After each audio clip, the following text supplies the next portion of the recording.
Okay. I think we are ready to start. So thank you all for joining. Good morning. My name is Yanis Georgiou. I work as CTO at HiPEAC Technologies. For those of you that don't know HiPEAC Technologies, it's a deep tech startup headquartered in Lyon, France. And what we do is we commercialize a platform facilitating data science industrialization on hybrid compute infrastructures.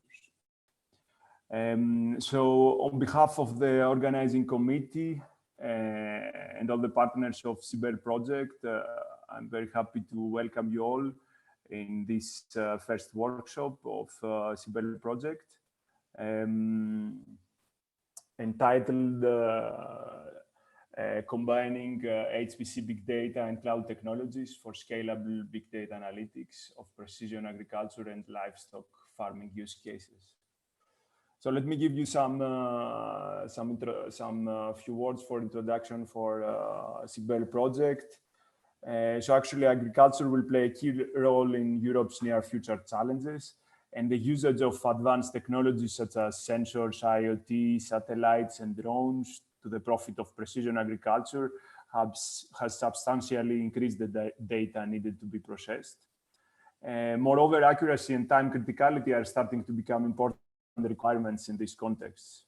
So state-of-the-art technologies such as big data and high-performance computing can definitely help in addressing those issues, but they have not yet been combined for use cases in the context of agriculture and are not simple tools to be used by typical developers. So the EU-funded CYBELE project aims at tackling these major challenges by implementing new models of convergence and abstraction, putting together state-of-the-art technologies from the fields of high-performance computing, big data, and cloud computing. And this will enable data scientists with non-HPC systems expertise to optimally leverage supercomputers and help farmers revolutionize agriculture. So this workshop will present a first prototype version of CYBELE platform, representing the outcomes of the first 2 years of developments for CYBELE project. And in particular, the workshop will focus on the precision agriculture and livestock farming demonstrators and how they leverage the functionalities for CYBELE platform. We will also see an overview of the actual functionalities of CYBELE platform and where we stand. Okay, so this is the agenda for today. We are going to start with our keynote. I'm going to introduce it right after. The title is Finally Growing on Data, What Growers Need to Embrace, Agriculture Technologies Opportunities, done by Jan Frederick Gerards from Boston Consulting Group. Then we are going to go on an overview of CYBELE project, along with the architecture, and we're going to see how the technologies such as HPC, big data, and cloud are being used in this project. We're going to see the relation in the end with the whole event of HiPEAC. The presentation will be done by Sofia Karagiorgu and myself from Ubitech and HiPEAC Technologies. Then we're going to have a coffee break for 10 minutes. Hopefully we'll manage to do that if time allows. And then we're going to enter on the main part of the workshop, which is going to be the actual presentation of the demonstrators on precision agriculture and livestock farming, where we are going to see how these demonstrators actually leverage the functionalities of CYBELE platform. The presentation will be done by Stavros Tsitouras, Fabio Castaldi, and from Biosense and Ilvo, and they are going to have help from the partners of each demonstrator. And then we are going to go on an overview of CYBELE platform functionalities. being presented by Dimitris Zeginis, Manolis Alexakis, Gabriel Diamateo, and myself. And finally, we are going to go in a session of questions and discussion, and we are going to wrap up. Okay. So I'm very happy today to introduce you with our keynote speaker and a good friend of mine, Dr. Jan Frederick Gerards. So Jan has joined the Boston Consulting Group in 2011. He's a core member of Boston Consulting Group agriculture practice. His relevant project work experience spans the entire agriculture value chain, from fertilizer seeds, crop protection, large equipment manufacturers, digital farming provider. So Jan holds a master in physics from the Humboldt University in Berlin and a PhD in physics with Max Planck Society in the field of experimental surface science. So the keynote today is going to be around the mega trends like population growth, climate change, sustainability challenges, policy developments, and the change of consumer demands, making increasing use of technology. And all these are going to be shown how the agriculture has become mandatory. And so Jan is going to present us remaining question marks about adoption of different technologies and winning strategies for digital solution providers. Jan will also explore the impact of COVID-19 on agriculture and discuss a perspective on midterm implications for the agriculture business. And in the second part, he will take the grower's perspective and take a look at the key success factors for technology adoption in agriculture and what key value propositions are expected. So, Jan, the floor is yours. Thank you, Yanis, and good morning, everybody. Super excited to be here with all of you today, and let me share my screen here. Let me know if you cannot see it. Should be fine. Can you guys see it? Yep. Super, great. So Yanis, thanks so much for the introduction. Yeah, and I have to say I'm really happy and pleased to be here today and to be speaking with all of you. I mean, technology in agriculture is one of the topics really close to my heart, and I'm really excited today to be with this group here, really connecting, let's say, the worlds of really deep tech innovation and really next generation computing technology with the, let's say, the real world of agriculture and the challenges that we're seeing and we are facing with growers in the fields. So what I would like to offer to you today also, as Yanis said, is a perspective that comes a little bit less from, let's say, the deep tech development and the latest technology development, but a little bit more from what is it that we are seeing with businesses in agriculture, what they're trying to implement and what their challenges are, but also what are we seeing when we talk to growers and what is it that they really need and really want, and maybe what are also some of the barriers that we're seeing when it comes to adoption of technology in agriculture today and in the years to come. So with that, let's kick it off, and maybe one last word. I would love to allow also a little bit of time, for questions and a short discussion already at the end of this talk. Yeah, so I will offer you my impulse here, but then already towards the end of that, I mean, let's take some time for questions. Would love to hear you guys' perspective and what's on your mind on this topic. Yeah, and if anyone has any questions, you can also post them on the chat, and we can answer them at the end. Great. Perfect. So let's go, and also just to put it into perspective. Yeah. So as Jan said, my name is Jan. I'm a partner with the Boston Consulting Group in our Berlin office. And what do I do? I mean, my work is to work with larger companies in the agricultural space and help them with innovation, go-to-market, customer strategies, and business development, basically.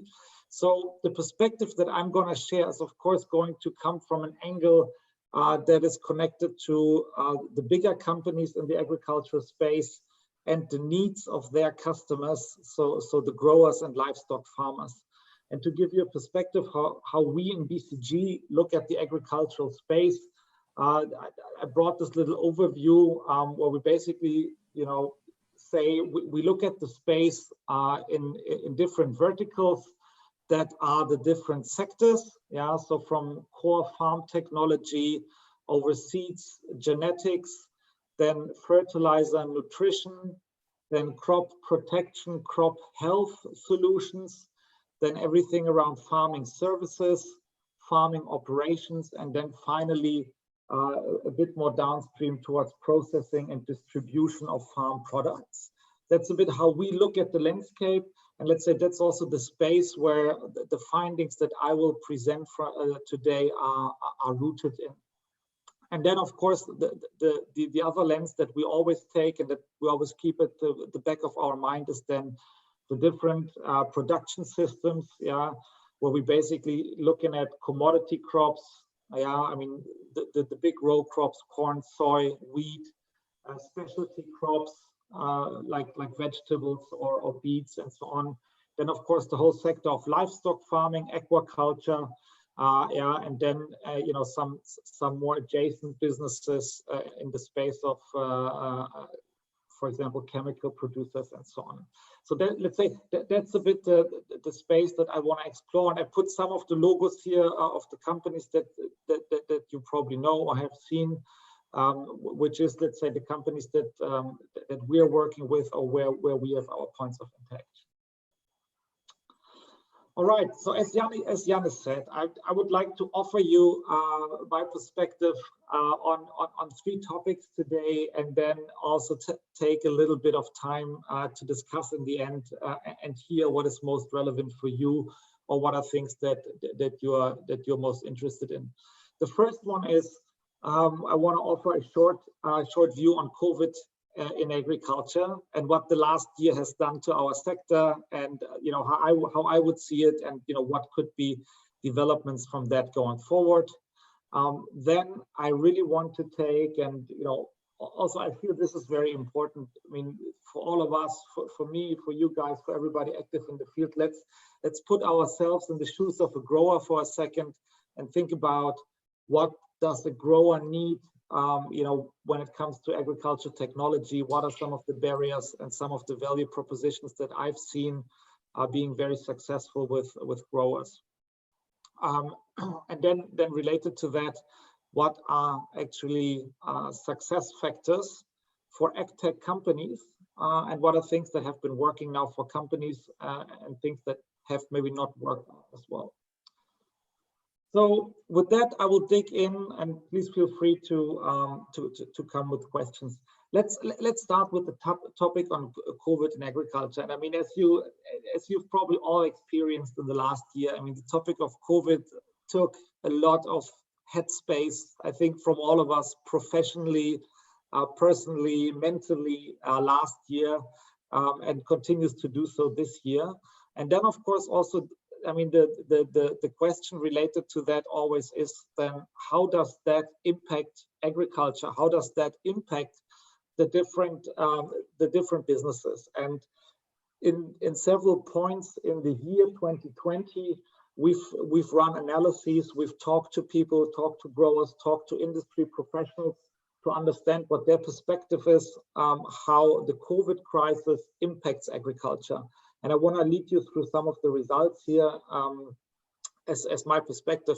But before I do that, maybe also putting this into perspective. I mean, when we look at other industries and how they have been impacted by COVID, I think it's pretty intuitive that agriculture, of course, is pretty robust compared to other industries, simply because the underlying demand, is still there, because obviously people still need to eat.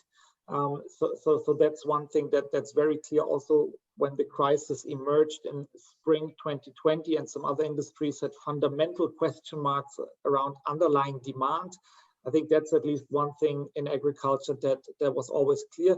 Nevertheless, of course, there are a lot of challenges that COVID also posed to agriculture. And maybe let's take a look here, yeah. And so we talk to growers, you know, around the world, taking here the United States, Germany, and Brazil as three important agricultural markets. Also, let's say, I would also argue you can take them as proxies to some extent, at least, for North America, South America, and then Central Europe, yeah. And understanding what are your top three challenges when you think about the COVID-19 crisis, and then looking at the answers from the different regions, I think already was very interesting and shows that the impact is not exactly the same across the world, not the same across different production systems and different agricultural realities. So I mean, so what we heard, yeah, and this might not be representative for all growers, but from what we heard from the growers that we've talked to, I mean, in the US, let's say in the first half and the summer of 2020, there was huge concern around corn surpluses because we've seen a sharp drop in bioethanol demand, subsequently prices, and subsequently even usage of corn for bioethanol, mainly in the US. So that has really shaken up the market there. Connected to that, but not limited to that, then the drop of commodity prices for corn and soy in the first half of 2020. Now we have to say, when you look at the development in the last few months, this has been somewhat reversed, and we're seeing quite strong upward trend there now. So that is interesting, yeah. And then the third piece in the US was around all the disruptions that you've seen in the first half and summer of 2020 in the meat production industry. That then also had significant impact on the livestock farmers, let's say before that, and then their demand on feed and their price sensitivities. Yeah. So basically here it was really around, let's say, core business parameters that were going into the equation for growers and the uncertainties and demand changes connected to that. Now in Germany, the picture was a little bit different, at least from the prioritization. The number one concern in Germany was around labor shortage, and when we've seen situations where there were travel restrictions, movement restrictions, test requirements, quarantines, and so on, that especially in labor-intense sectors of agriculture, where you need people to pick fruits, for example, that this was a big concern.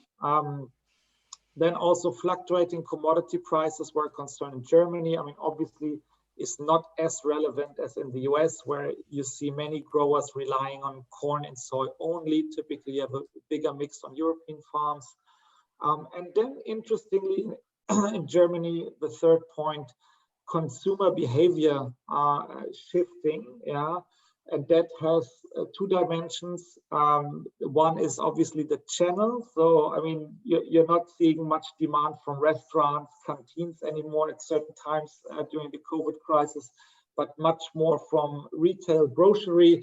And it's a different product profile, different packagings that you need. So it's a bit of a different supply chain, and that can cause some disruptions here. But then also from the, let's say, what is in demand, also some shifts here. And then on Brazil, briefly, high on the agenda, currency effects. Yeah, in Brazil, of course, with a heavily export-oriented, at least large ag community, of course, currency fluctuations are very important. Yeah, so when you see a devaluation of the reais, that means that you get more for your export crops, but it also means that the inputs that you're buying, or at least partially buying from international companies, are more expensive. And you, as a farmer, you always need to make sure that you're in a good part of that equilibrium. And then also the labor topic here as the third one, seeing some supply disruption risks. Yeah, so these being, let's say, as a short overview, the very practical implications that we heard from our farmers that were keeping them up during the COVID crisis. Yeah, and that's maybe a bit more of a snapshot from the field. Yeah, but then taking a perspective now when we translate that and we bring this up one level to the industry and say, now with this immediate situation of what we're hearing from farmers, what we're seeing from industries now, what could be the overall impact of this COVID crisis on the industry? Yeah.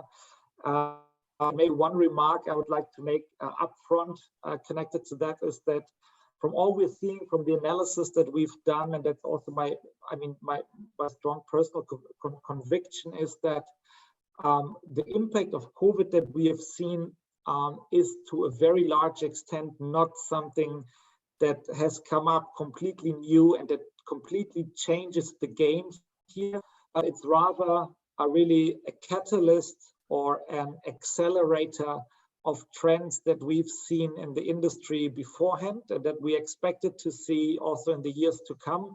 But COVID has really accelerated some of them tremendously and probably brought some of the things that, we would have expected for, 24, 25, has made them reality today or will make them a reality this year. So we're looking at this much more as an accelerator rather than a complete game changer in agriculture. But now, what are really the big patterns that are shifting and where shifts have been accelerated by COVID-19 here? Yeah, and you see that on the left here, what our analyses show, and some of them we're already touching about when we looked at the verbatim from the farmers here, shifting demand patterns, fluctuating commodity prices, supply and logistic constraints, labor shortages, and then also, and I haven't touched upon this, and interestingly enough, it didn't show in the top 3 on the previous page, but something that is very, very, very consistent also, really changing patterns in subsidies and trade flows, trade deals, so basically politics. And all of these now have come under scrutiny, have seen changes during COVID, but I would make the argument that all of these are set for also sustainable change over the months and certainly years to come. Yeah, and I don't want to go into great detail in all of them, but maybe just a few words. Yeah, and also happy to hear whether this is something of more interest to you or not. Yeah, but shifting demand patterns, certainly something that we've seen over the last years. In several dimensions. Yeah, in most simple terms, consumers in many markets with increasing demand for organic produce, shifting away from traditionally produced products as one simple example, but also many other demand shifts. The fluctuating commodity price has been a huge challenge since 2013-14 and pose great risk on farm operations and therefore also great risk on the industry and great uncertainty when it comes to the ability to invest upfront. And then labor shortages have been an issue basically probably throughout the history of agriculture. I would argue certainly in the last years and have been accelerated now, but are certainly here to stay and will drive automation, will drive technology adoption on farms as well. And then the changing policy landscape, certainly very interesting area.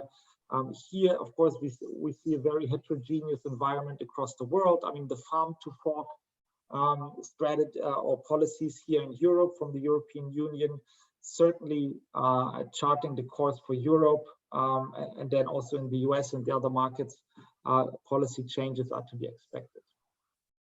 Now, all these trends catalyze now a shift on the industry as well.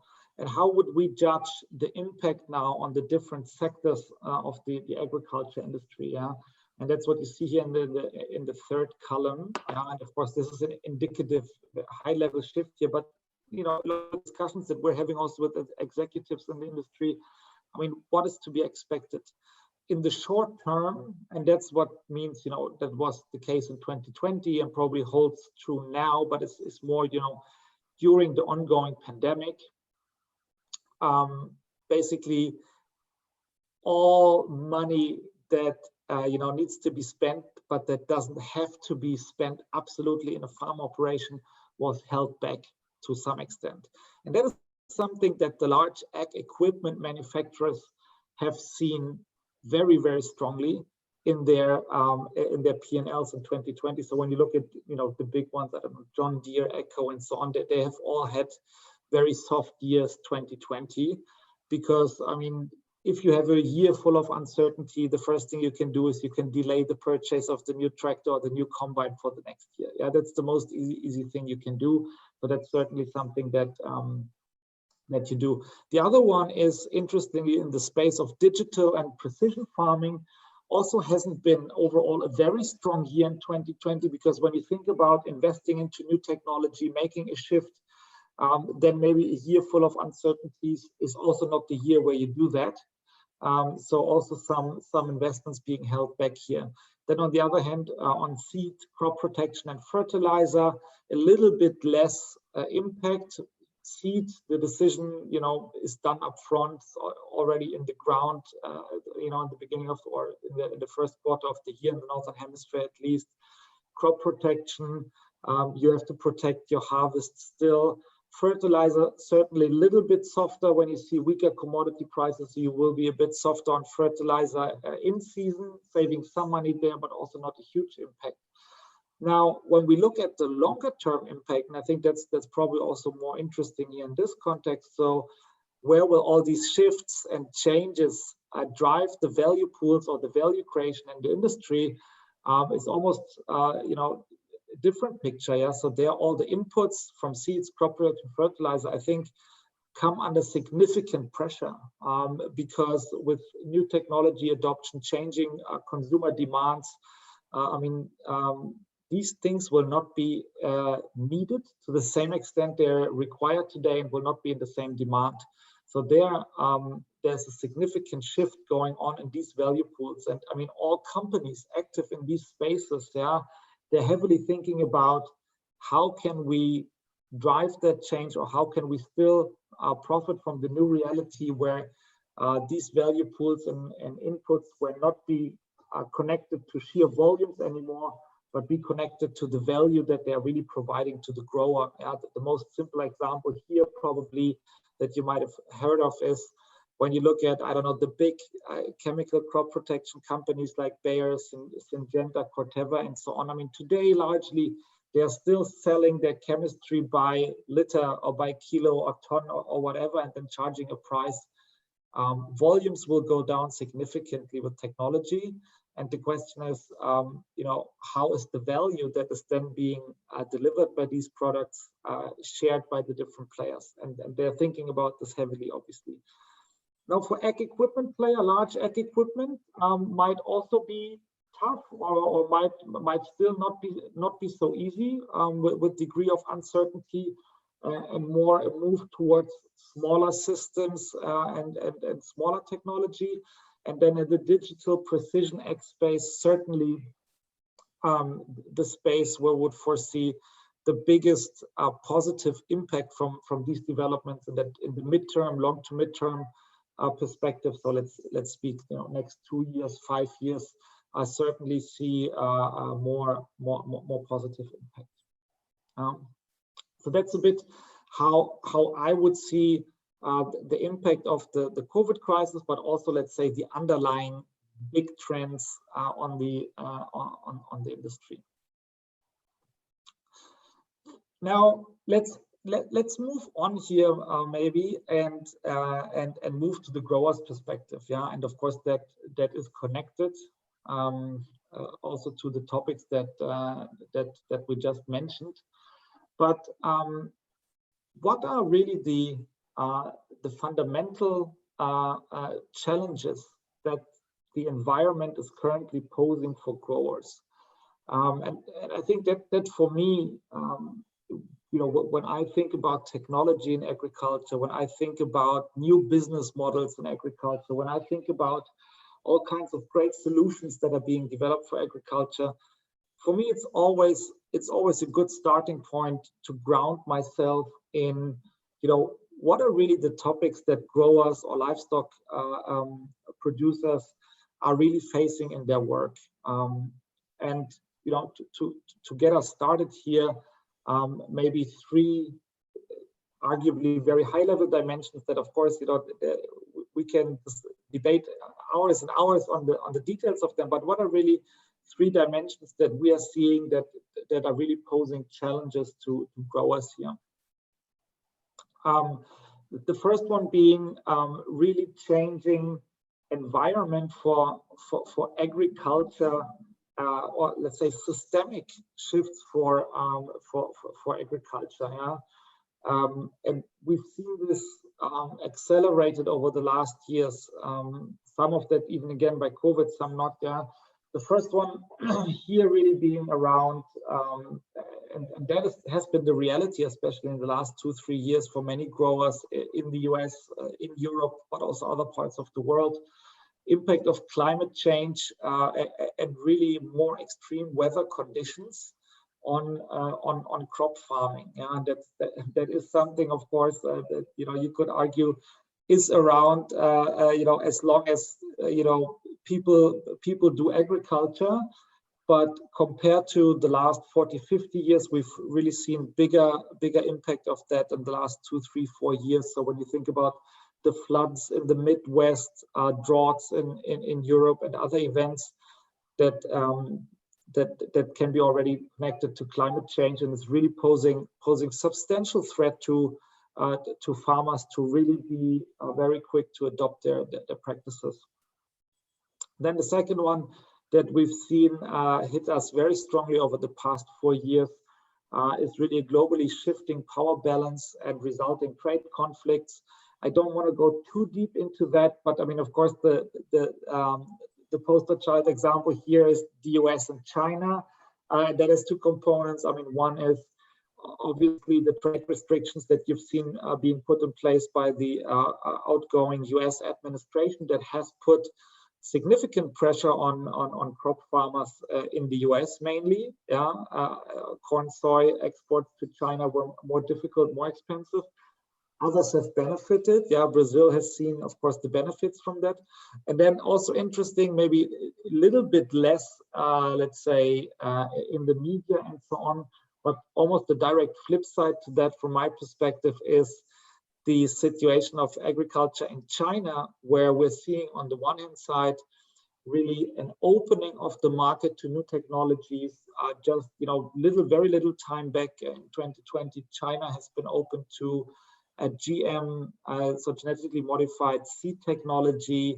So really seeing some technology opportunities there, but on the other hand, a very strong closure for or very hard business environment for multinational companies or Western companies, and a very strong push for Chinese companies. And I mean, as you know, of course, Syngenta, having been acquired by a Chinese state company and basically being a Chinese-owned company with Western technology, of course, very interesting competitive dynamics within China. They're also in the agriculture industry.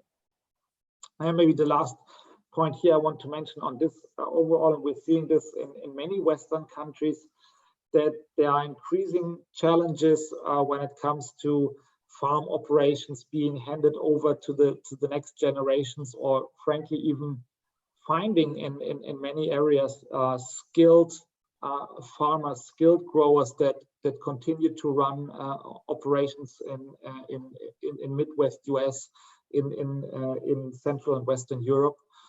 That's increasingly becoming unattractive and hard to find people basically doing the work. Then the second point, I don't want to go too much into that. We've touched upon that, changing consumer needs and regulatory. Yeah, so that's it's not only that the job is becoming more difficult. Yeah, it's also that my end customers want different things, and I'm being and are being regulated in a more stringent way. Yeah, so that's certainly something that really puts a lot of pressure on growers, and where they're really looking for help. Yeah, because from my experience, yeah, that might also be interesting. Yeah, is that all the challenges related to agronomy, changing weather, how I plant my crops, that's something that's really up the alley for many growers, and that's the challenge they want to deal with and they want to work on. But when it comes to the challenges that are more bureaucratic, that are more a little bit downstream, changing consumer demands, that's something that many growers are not used to work with so much, and also don't like to work with so much. And here they're really looking for help from technology, help from people who know that and are really trying to seek external expertise, let's say. And then the third one here, of course, is an ongoing topic, yeah, but is something that really poses existential threat to the agriculture sector in many geographies, and that's then the economic situation that a farmer lands in after all these things, yeah, commodity prices, regulations, all of that is just it's getting hard in many areas really to make a living or to make a good income from farm operations.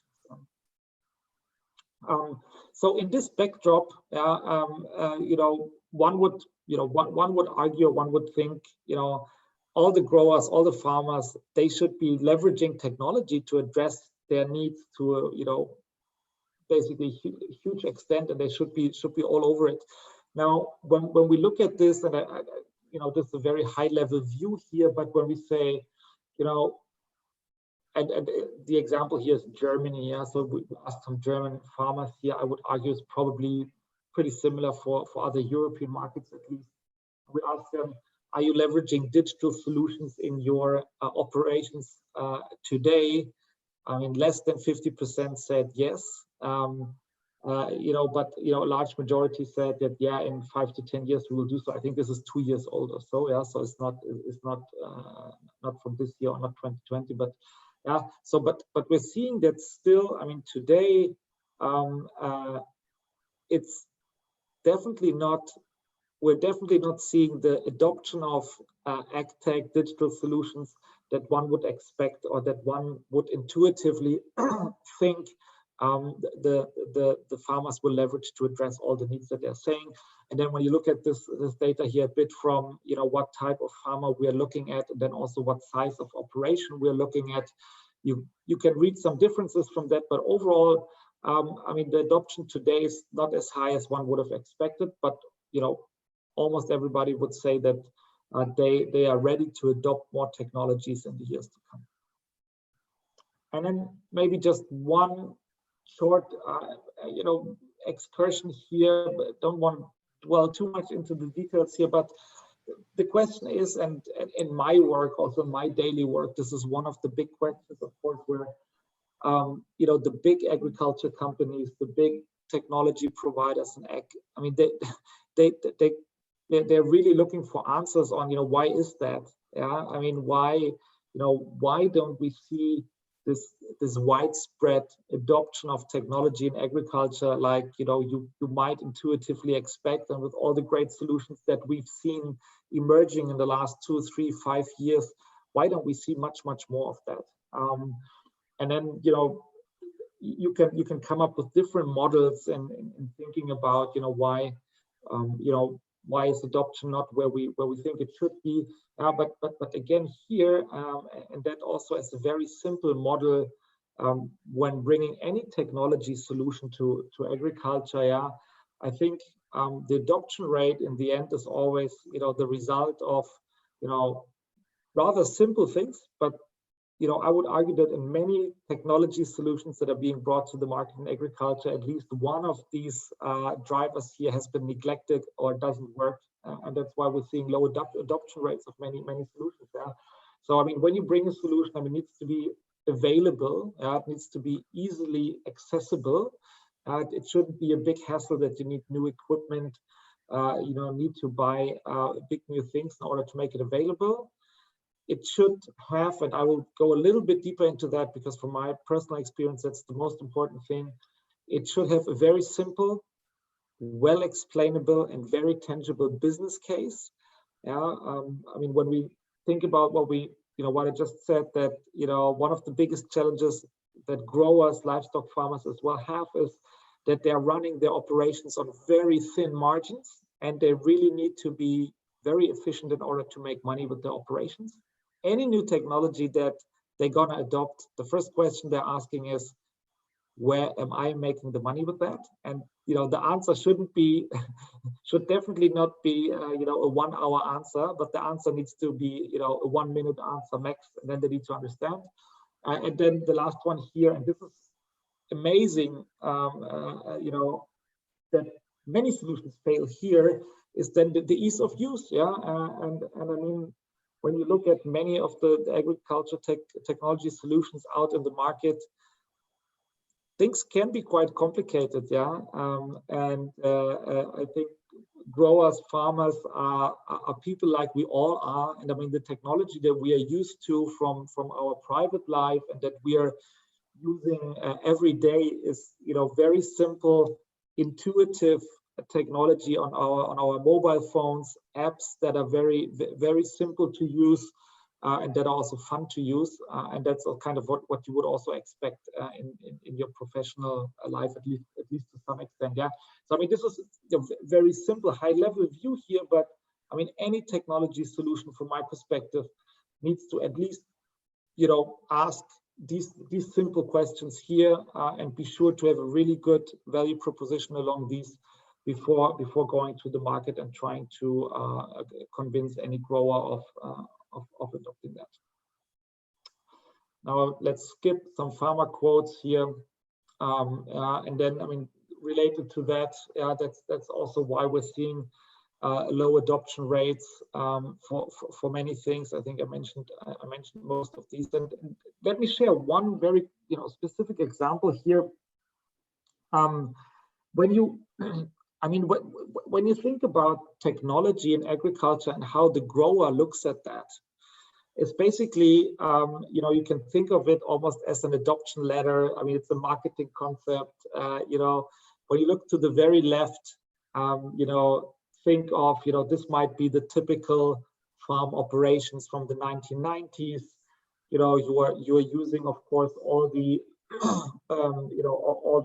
let's say classic technology, combines, tractors, all of that, but basically no digital technology, and that that's the baseline for the farm of the 1990s or so. And then the question is, what is the technology that you want to adopt on your farm? What are the solutions that are you going to take first? What are the solutions that you're going to take a little bit later? And what is the value connected to that? And I think this is a very important question. Yeah. So basically, you can develop your farm, from being no use of digital. You can take the first step and do some foundational digital agriculture or foundational precision agriculture. You can also call it. So what you will do here. Sorry. No. So what you will do here, you will use some machine optimization. You will use some automatic steering for your tractor. You will have some simple planning of your farm. So really, the first level adoption. Then you go to advanced, where you're really starting to use field-specific data. You're really starting to look at this satellite data. You're really looking at the site-specific requirements of your crops. You're not going to give fertilizer on the same rate on every section of your field, and so on and so forth. And then the full let's say the full step would then really be connecting all these solutions and really having a fully digitized farm operations, largely autonomous things in the field and so on. So you can plug different solutions in these different adoption steps here. And then the key question is for me, and that's where every solution needs to contribute, is that what is the value, what is the money basically that a grower will get when going from, you know, step 0 to step 1 to step 2. And that, of course, is something, you know, that's very different across geographies, very different across the crop types and so on and so forth. But you can do these calculations and you can, you know, connect values to that and then say, you know, when you introduce the following solutions, you will get this many euro per hectare more per year, for example. You will save this many euro, you will get that many euro more in yield and so on. And you know, putting yourself or you know, putting the industry in this thinking is very important to drive adoption of technology in agriculture, and it's very important also to get you know, the growers on board on this journey towards digital or precision agriculture, that they clearly see the path ahead, they clearly see the solutions ahead, but they also clearly see the value for themselves ahead. And that is something that, you know, at least from an industry perspective, is something that's being very actively thought about. And maybe let's take this thought just one step further. I mean, if, let's say, if the big companies out there, and you know, you've seen some of the logos on the first slide, you know, think in this direction, then I think for, you know, deep technology developers, people coming really with, you know, new cutting edge solutions, the question is then, of course, always, where can these solutions ultimately fit into such a high level picture here, and ultimately also add value in such a scenario here. Good. With that, and also, you know, want to allow some time for questions. So let's go quickly here. You know, so having looked at some of these concepts, having looked at let's say developments in the market that we're seeing, you know, one would ask, you know, why are we then still where we are today? Yeah, and what is the landscape looking like? And I think one very interesting thing to look here is, and that all companies are always looking at, is, you know, how many acres or hectares, you know, are we call it digitized, or are being, you know, included in certain digital solutions today. You see the big players here on the left, and how many hectares they have under their digital management systems. Yeah. And I think that the interesting question here for the, you know, the ecosystem, the agriculture ecosystem, is a bit, where will this go? And, you know, what is the, let's say, what is the end game here? And, you know, spoiler, I will not, you know, have a final answer for that. But what's being interesting today is that we're seeing very heterogeneous set of players in that market trying to, you know, trying to be amongst the winners here. So, of course, you have the big, you know, agriculture companies, you know, that we all know, the John Deeres, the Bayers, BASFs, and so on, that are all trying to be in that digital game, and that are all, you know, putting a lot of investment, a lot of money, a lot of effort into being high up on the list on the left-hand side. You have very interesting agtech startups emerging over the last years that have very specific value propositions that are very good at solving certain specific problems, that are trying to carve out their space in the field. And then I think the big question mark, and there's a lot of talk about that in the industry, is then today we're seeing the players that have a genuine agriculture expertise going into digital. The question is, and we're seeing more steps in that direction, obviously, as you're also aware of, what happens when the digital players are taking a step into the agriculture direction, and what happens if, you know, the big digital companies are becoming more interested in that, and what could be the disruptions from that to the industry, but also the innovation to the sector, and maybe and maybe one that maybe that's more of a personal view from my side, but I would say here, you know, for the Amazons, Microsofts, Googles, and so on of this world, agriculture might be, you know, not a very easy market to completely disrupt, and maybe not the most attractive for them. So I would say that in agriculture, let's say the domain knowledge of the agronomic and agri-specific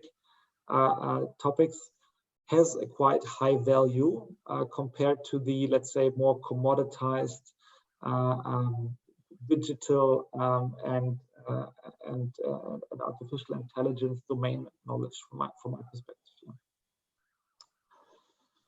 And then maybe then asking ourselves, okay, great space, great challenges, great opportunities, fully understood. But then there's one question that recently, or the last couple of years, I mean, there's been a lot of talk about more money flowing into agriculture technology, more and more startups being funded, also startups growing and being successful. But when we look at the performance, market valuations, the exits that we've seen in the agriculture technology space, startups in the agriculture space, it was probably a little bit less than people would have expected in 2-3 years ago, and also a little bit less than we've seen in other industries that have been hyped a little bit more. So the question is, why is that? Why aren't there that many unicorns in agtech around? And I mean, of course, there are these great examples, Indigo, Farmer Business Networks, and others that we all know. But what are some specificities here of the agricultural space that make it maybe a little bit more challenging, also a little bit more interesting to be very successful also as a startup compared to other consumer markets? And here's some of these things that I will go through very briefly, but also want to make the reference here, and I don't know if you're aware of that. Some of this I've also taken from really my favorite industry source here, favorite newsletter, Upstream. It's a great source of information, great newsletter by a great guy called Shane Thomas that comes every week, and that really gives you very, very good insight into business and agriculture every week. But very briefly on these points here. So why is the environment different for becoming a successful startup in agriculture than it is for some consumer markets? I mean, scale. Yeah, I mean, by definition, agriculture is a space where even Germany is not one agriculture market. Every region is different. The situations are very different for crop farmers in different countries, different geographic zones. The crops are different. The cultural traditions are very different. So that's something you cannot easily scale something across the world in agriculture. It's much more difficult. The lack of product market fit. Yeah, I think that's one thing.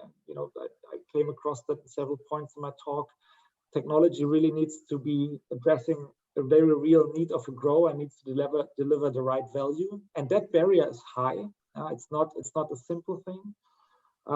Then when it comes to valuations, also, I mean, agriculture is not a consumer space where basically every PE fund or large companies are looking to buy innovative startups every day. There are not that many acquirers that are ready to take really large sums of money to buy companies in the agriculture space. And then the last point I think is quite important also. There have been some innovations in the agriculture space that have been great, but where I would say that also now the technology is quite widely available, and there are just many players that are offering that. I mean, the best example being here, the satellite technology. I mean, it's been a great achievement that you can use satellite to identify nutrients in plants on the ground, progress on your field. But it's simply something that's almost been commoditized now. There's so many solutions out there. It's very hard to have a competitive edge with this type of technology these days. Good. So with that, I would like to stop here for a second. Yeah, and I didn't look at the chat if there were any questions, but I mean, these were some of the thoughts here that I wanted to offer today to you. And I don't know, Jannis, if we have a few minutes, maybe to take some questions here to have a quick discussion. Any reaction? I mean, would really appreciate any feedback here. Also, any direction that you guys are interested in or that is relevant to you. Thank you. Yeah, perfect, Jan. Thank you very much. That was really very interesting, and certainly some things to take into account for our value proposition and our business case of CYBELE platform. But I would really like to see if there are any questions from our guests. At this point, you can either post them on the chat, or I don't know if you can actually open the microphone and ask them directly.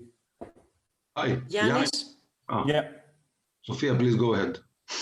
I was about to transfer a question mentioned by George. It's on the chat channel.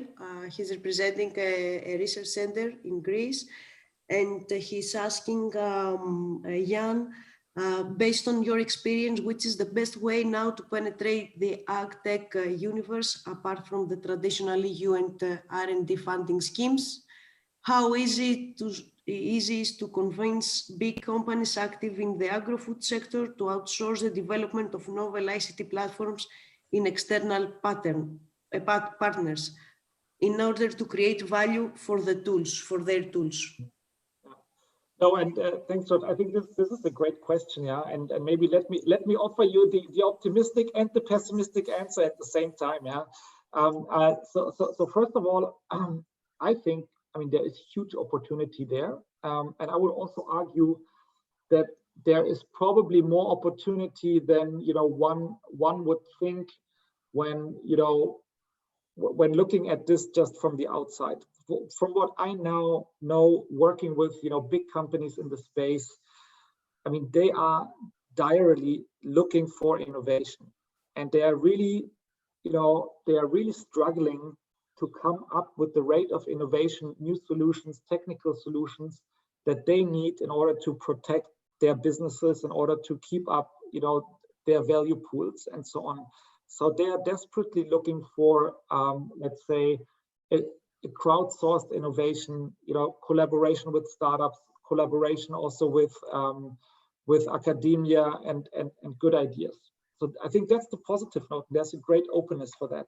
Now, the big challenge is, and maybe some of the thoughts I offered can give you a little bit of direction there. The biggest problem is that when these big companies, they start engaging with smaller entities, with more academia focused institutions and so on, very often they don't speak the same language, yeah. And bigger companies or people ready to invest bigger sums of money also, I mean, they are really looking a bit from the lens also what I try to convey a little bit on, let's say, what's the value proposition to the grower? What's the problem I'm going to solve today? What's the route to market that I can take very quickly? And I think on these types of discussions, they are losing many of the very interesting leads because simply they don't have the, let's say, the capacity or the patience or whatever you want to call it to really understand many things, but they need, let's say, a very simple pitch to get hooked. Yeah, but then I think they are ready to shell out on all different, on all different levels. It can be, really big collaborations down to very small incubators and so on. So I think there is a lot of opportunity there.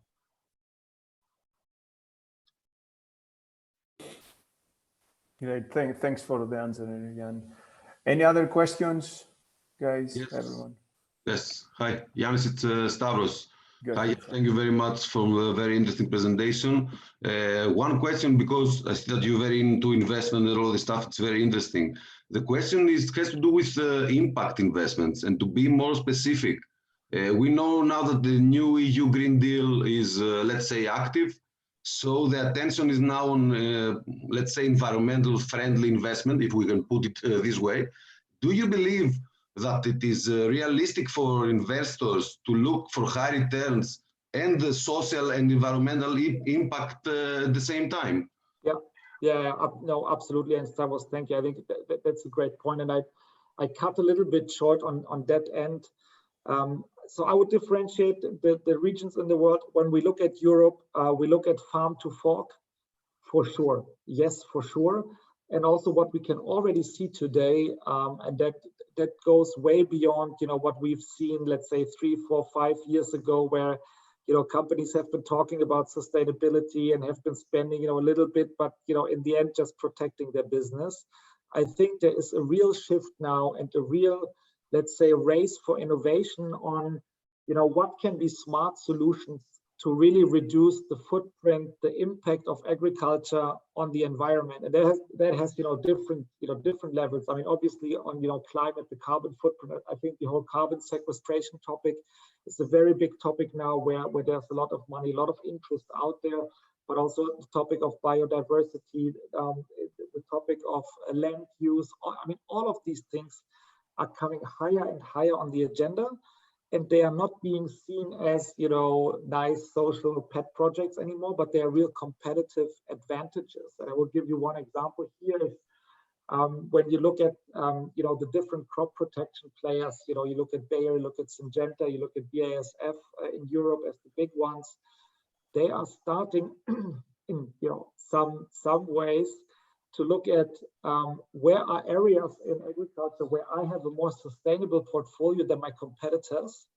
And then I start to, try to push regulation to be tougher in that specific area, because then I know I will be the one that can still offer something and the others will be pushed out. So there's really sustainability also as a means of differentiation, and the competitive means is gaining importance very quickly. So I would be very encouraged about that, honestly. Thank you very much. Thank you very much. Okay, is there any other question? Perhaps Hello? we can take one. Hello? Yeah, Fabio. Yeah, Fabio. This is Fabio from Evo.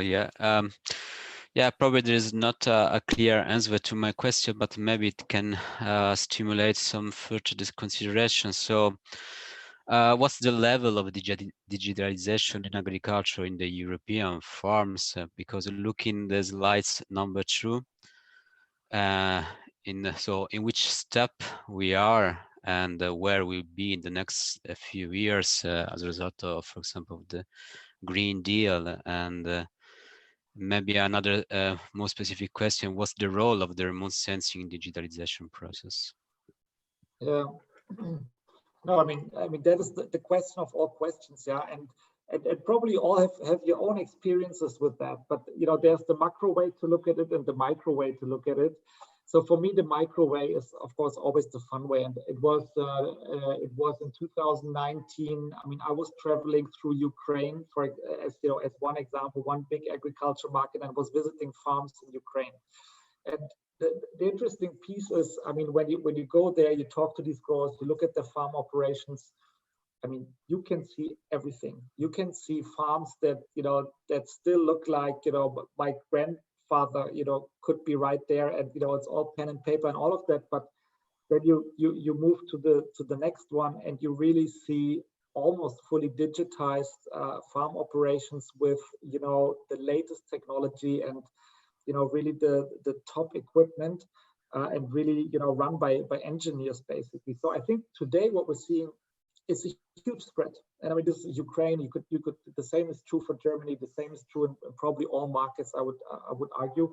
So we're really seeing a huge spread, and that's why also we like to segment growers. There are these innovators. There are these more traditionalists. There are these more margin focused and so on. So today we're really seeing very heterogeneous landscape of that. So, and then where is that going? I think for me it's pretty obvious, yeah, because basically all the challenges that we have discussed, be it accelerated by COVID, be it by regulation. I mean, all these challenges, from my perspective, the answer that a grower must give to all these challenges, or almost all of these challenges, is one that is being enabled by technology.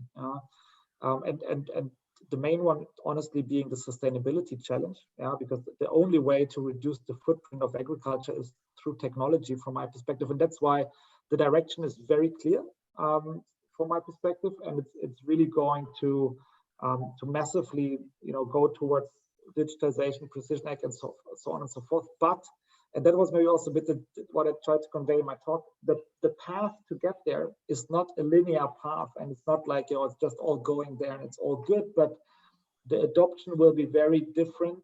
And, the winning is, what will be the winning technologies or the winning path of technologies is not clear and might depend on things that are not that obvious.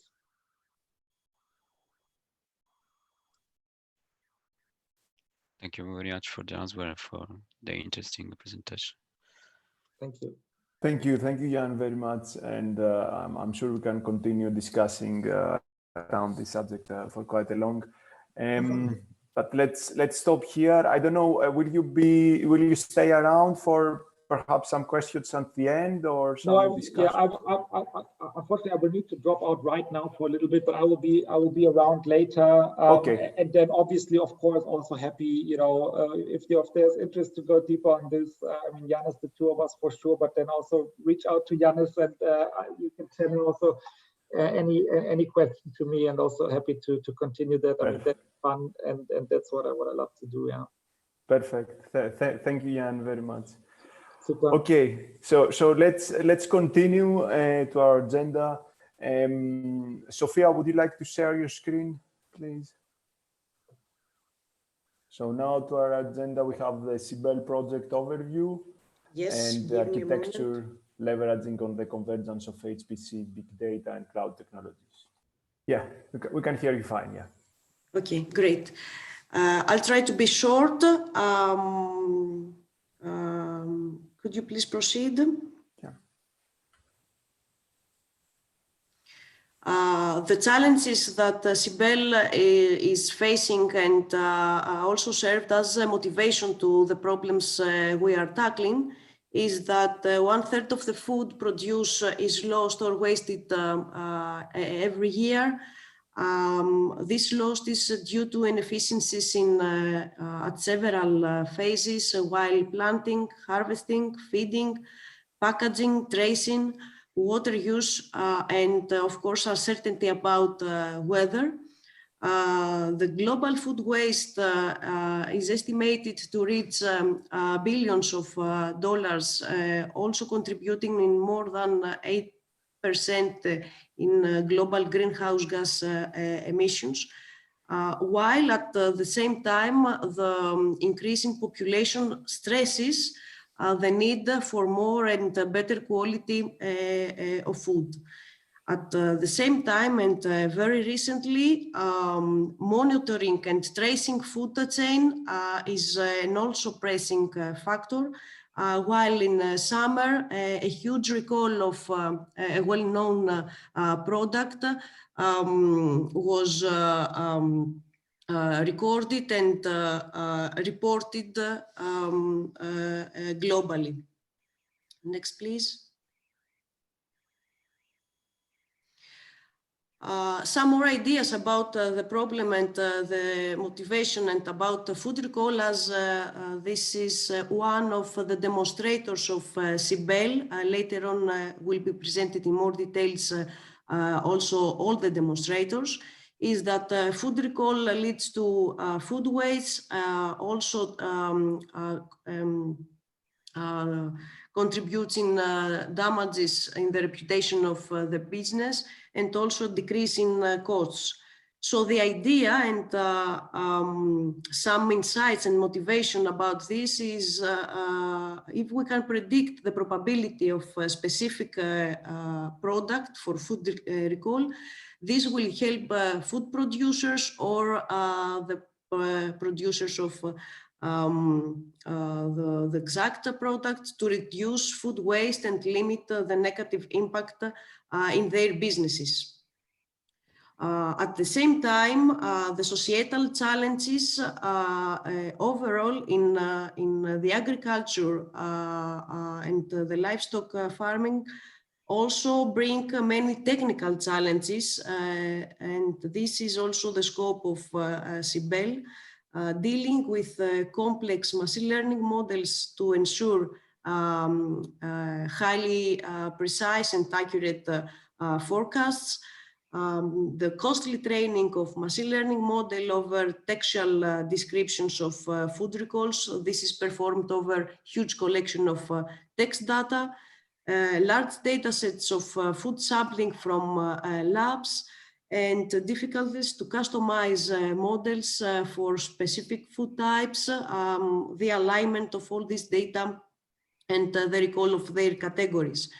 Also, the current limitations to the end users and even in some technology providers is the accessibility in HPC resources, which currently is not performed in a straightforward manner. Next, please. However, CYBELE proposition and contribution is to enable a collection of components in order to facilitate technology providers, agri-tech, and also end users, including breeders and farmers, ensuring and helping SMEs such as the research institutions and SMEs participating in CYBELE bring new products to the market or enhance their current offerings, or at least migrating to new technologies and increase the speed of training their models and time-demanding processing tasks. For instance, within this demo, saving of costs are related to deploying machine learning training in HPC resources. Also, savings are related to reusable machine learning templates, and this somehow speed up the commercialization path and the opportunities to commercialize their products within the market, but also to offer services with more accurate predictions and forecasting tasks. In a nutshell, not only AgroKnow, but also the other demonstrator partners focusing in decreasing the time of time-demanding tasks or the training of machine learning and deep learning models, exploiting big data and HPC resources, is expected to create new products and new services in the market and have their customers and the exposure and the venue they are experiencing better and greater. Next, please. At the same time, we are also facing several technical challenges which are lying in the large volumes of the data that are being collected and request diverse and online computing modalities for collection, processing, analysis. Moving on the analysis, then dynamic and complex workflows further require intelligent mechanisms for transforming the data, aggregating or training over complex statistical machine learning and deep learning models, pressing the convergence of big data and HPC worlds somehow in new trends and novel activities.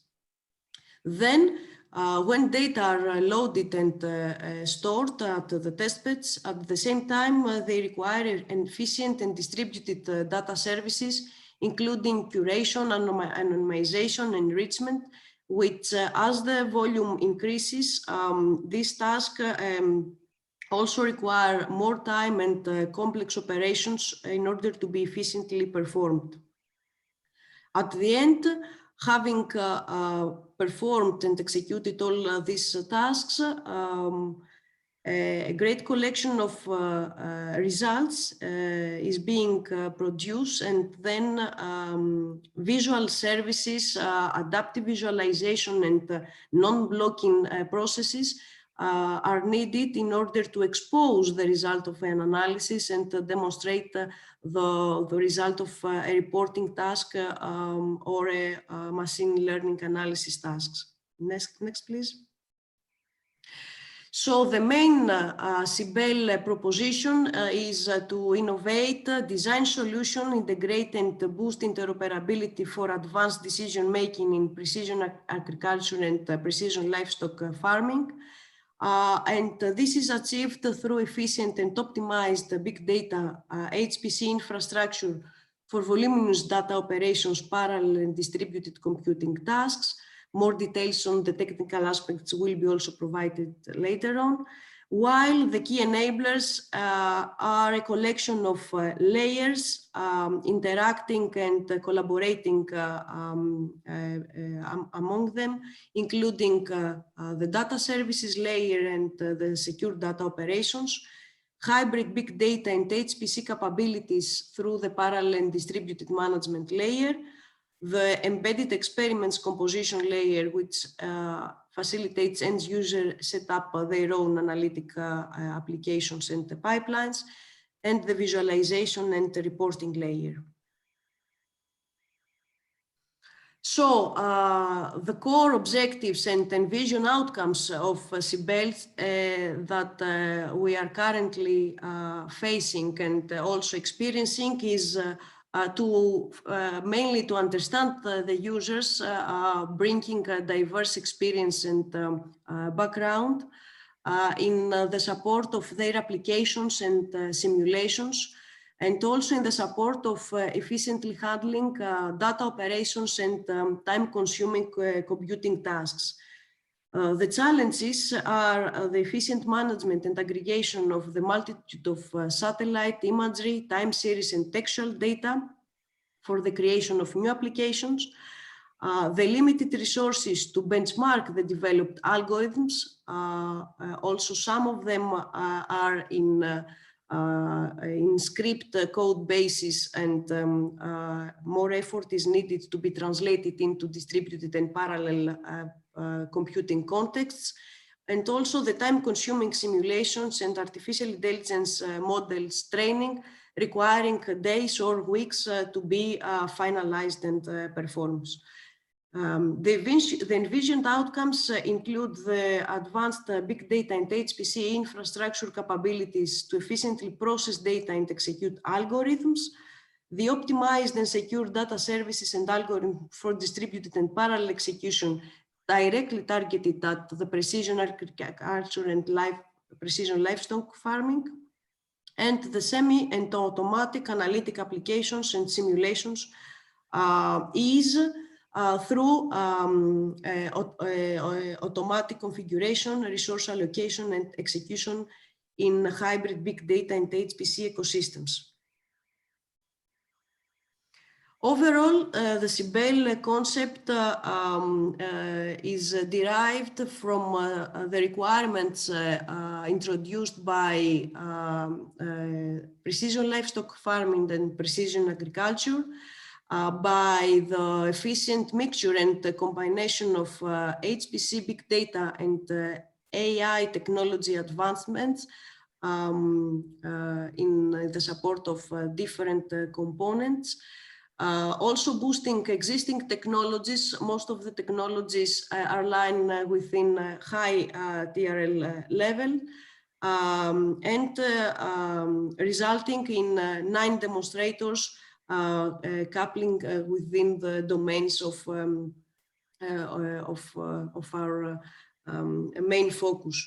The core services include data navigation and exploration, experiment composition and instantiation of time-demanding workflows, a collection of advanced analytics directly coupled with the demonstrators, adaptive visualization, an abstraction layer in order to facilitate in a seamless way abstracted resources, either HPC or big data, to the end user without the need to know the specificities and technical details about the underlying ecosystem, data management and data semantic services.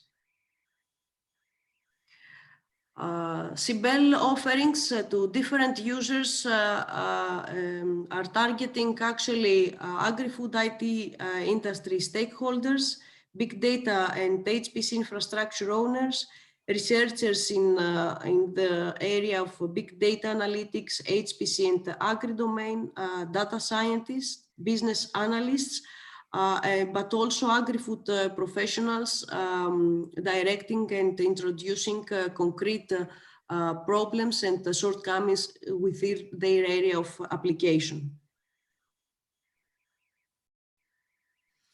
So CYBELE as a whole is being offered as a collection of core layers, each performing specific functionalities and operations in the support of data services, including the data check-in, the semantic alignment and the data curation services in order to onboard data in the storage, data encryption and anonymization techniques in order to anonymize sensitive data.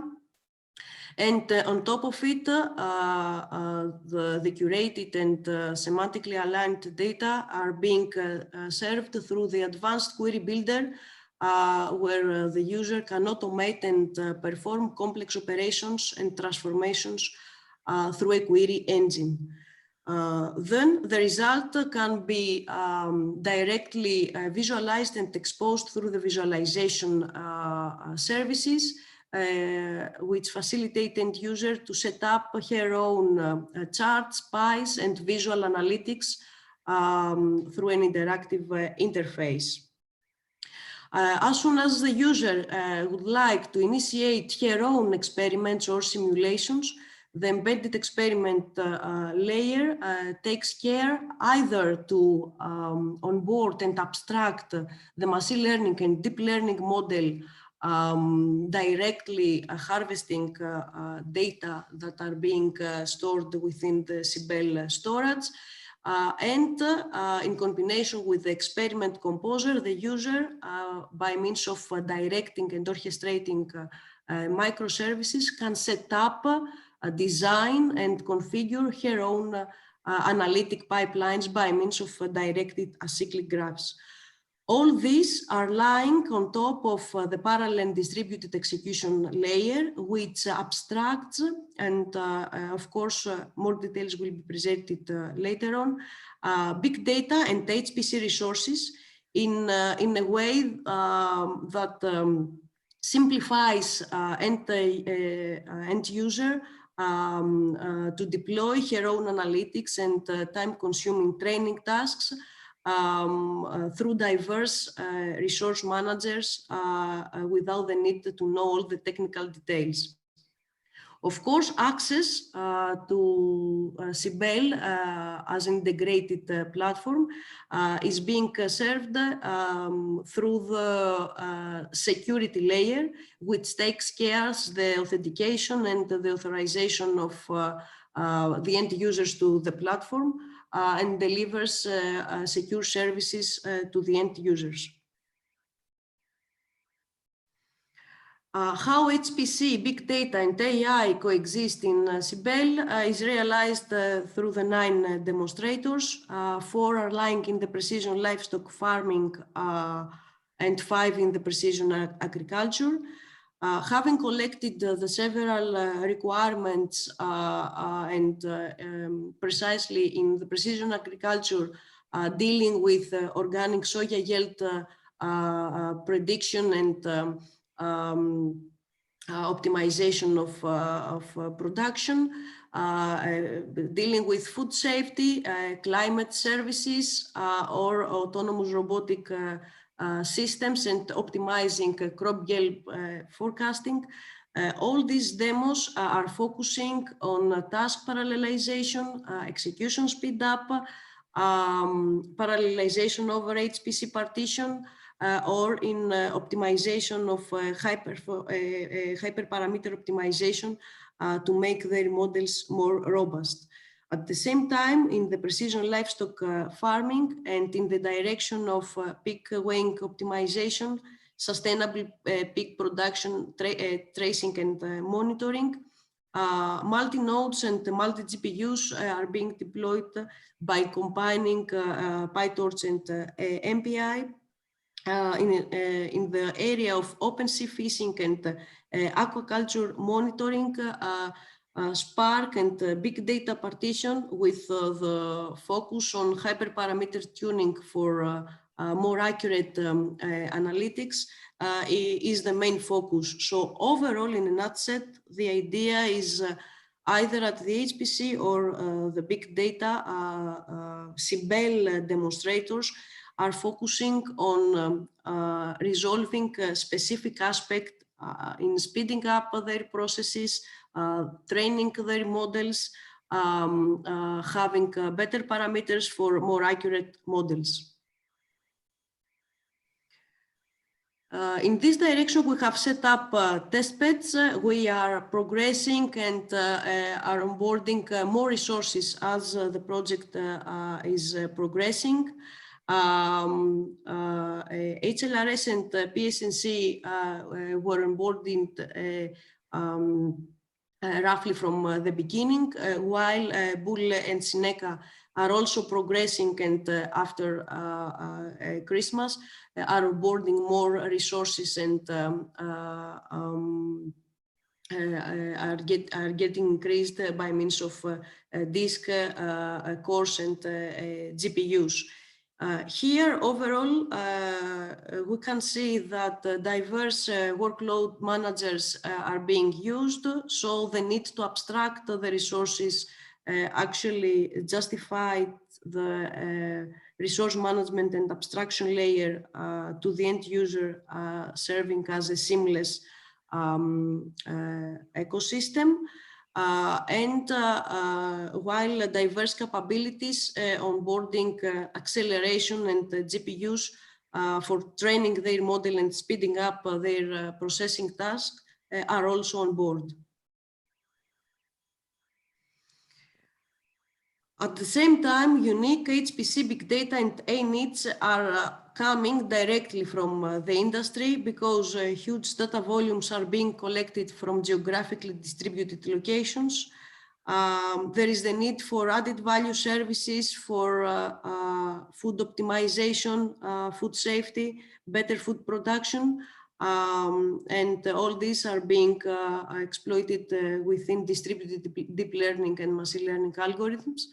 Also, the need for global and local learning, including privacy preservation, contributing advanced decision making while ensuring that the data are being stored and harvested safely.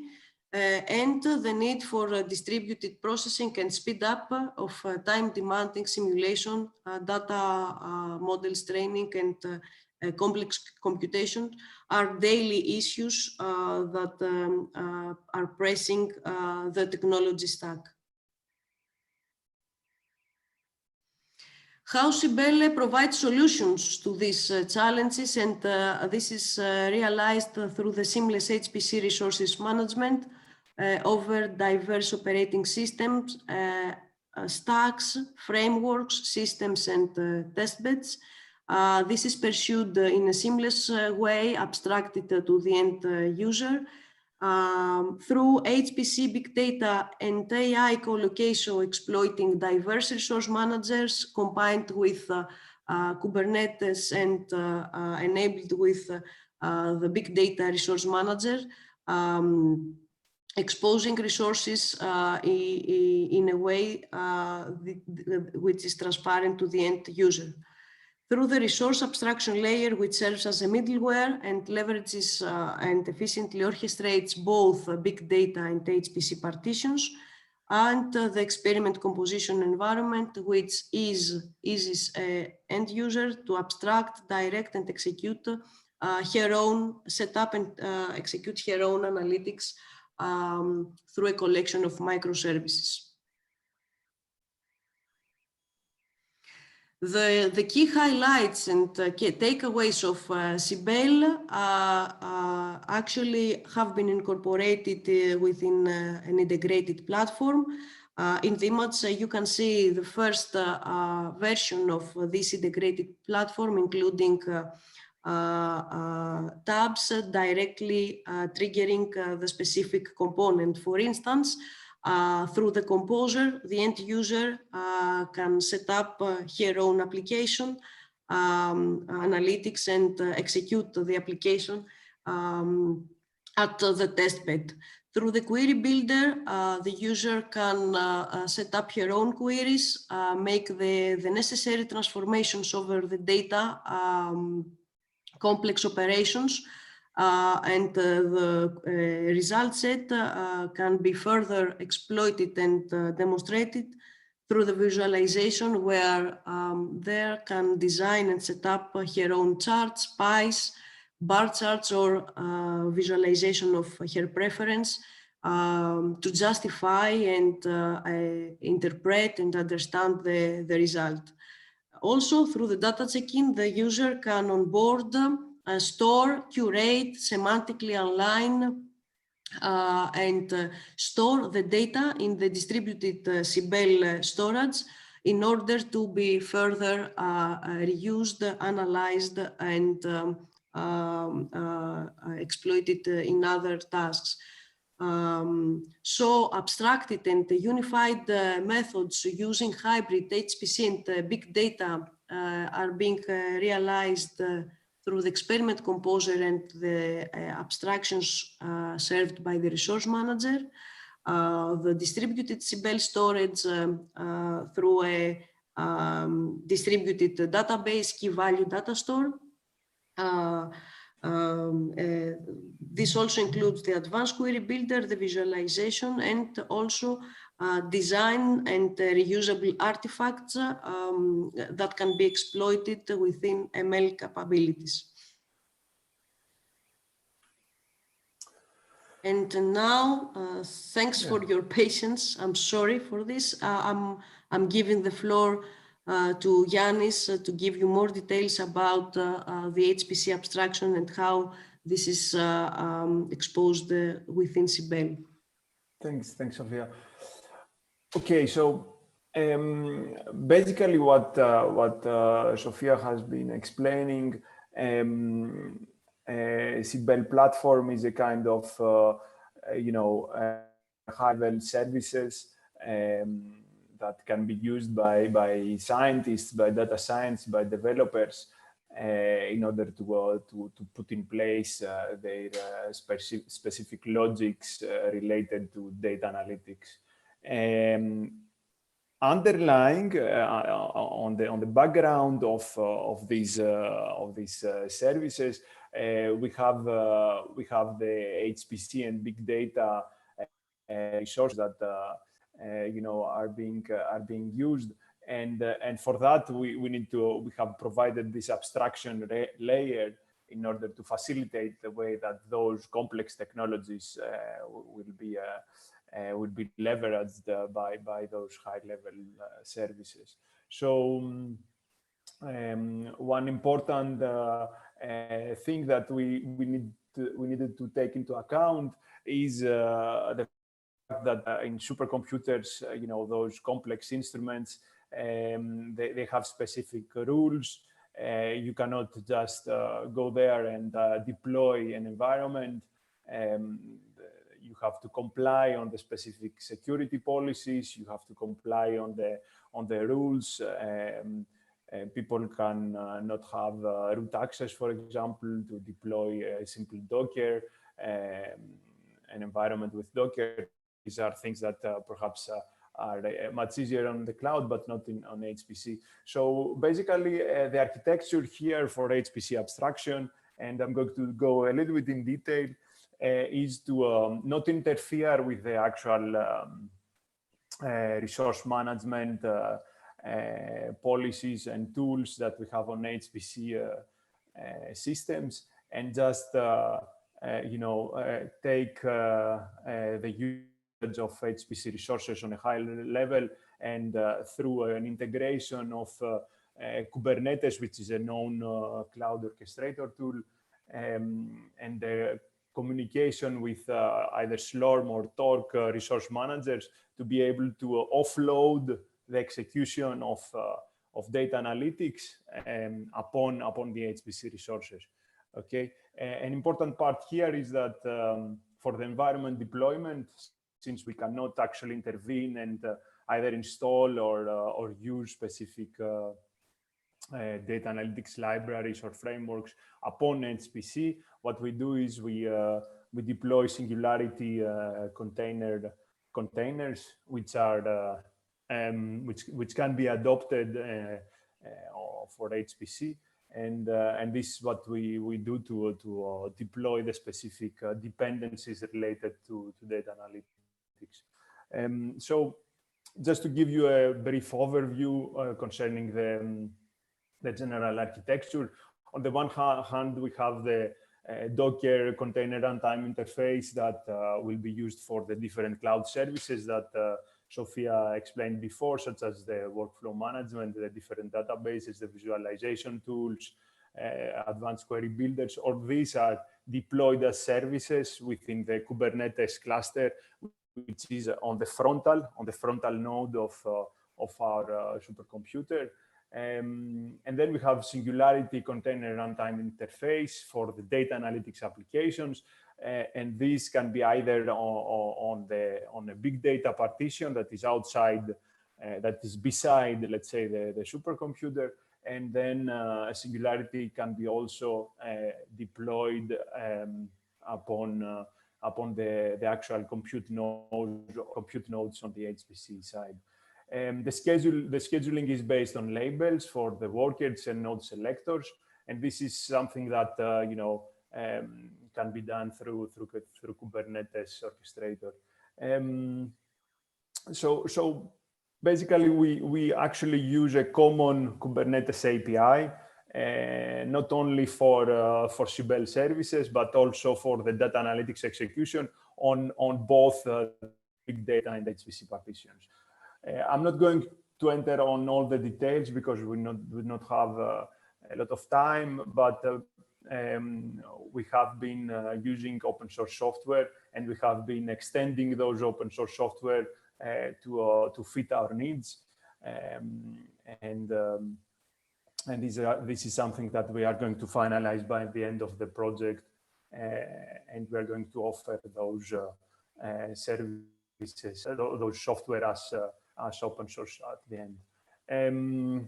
So the meta scheduling that takes place on the Kubernetes layer leverages on Singularity container runtime interface on one side, and on a specific tool called WLM operator. And this is something that we have used not only for Slurm, but also for Torque, Resource Manager. And the idea is that you deploy a specific service, a specific task on a virtual node on Kubernetes side, and this directly is offloaded on an actual partition or queue on the HPC partition. Okay, I'm not going to go more into detail. There has been a publication upon these techniques and upon the common architecture that we are using to actually abstract the resources and abstract the complexity of HPC and big data. And you can find the reference at the end. And another important part that needs to be mentioned here is the environment deployment tool. As I said, it's based upon Singularity containerization, and basically we try to bring pre-built images for AI and big data frameworks, along with specific scripts, template scripts, so that the jobs can be deployed as Slurm or Torque jobs on the HPC side. So all this is somehow hidden from the developer, and the developer will actually use tools such as Experiment Composer, where he or she will provide the workflow, the basic pipeline of the data analytics, and this will be executed automatically. Okay, so basically that was what we had as a first, let's say, iteration for CYBELE project. Perhaps at this point we can take some questions if there are, or else we are a little bit late, so we can also continue directly on the next presentation. Any questions?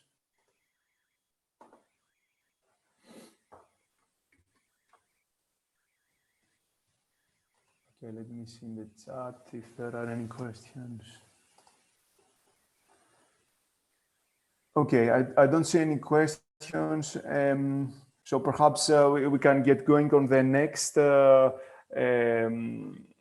presentation in the agenda regarding the demonstrators. Stavro, Fabio, would you like to share your screen?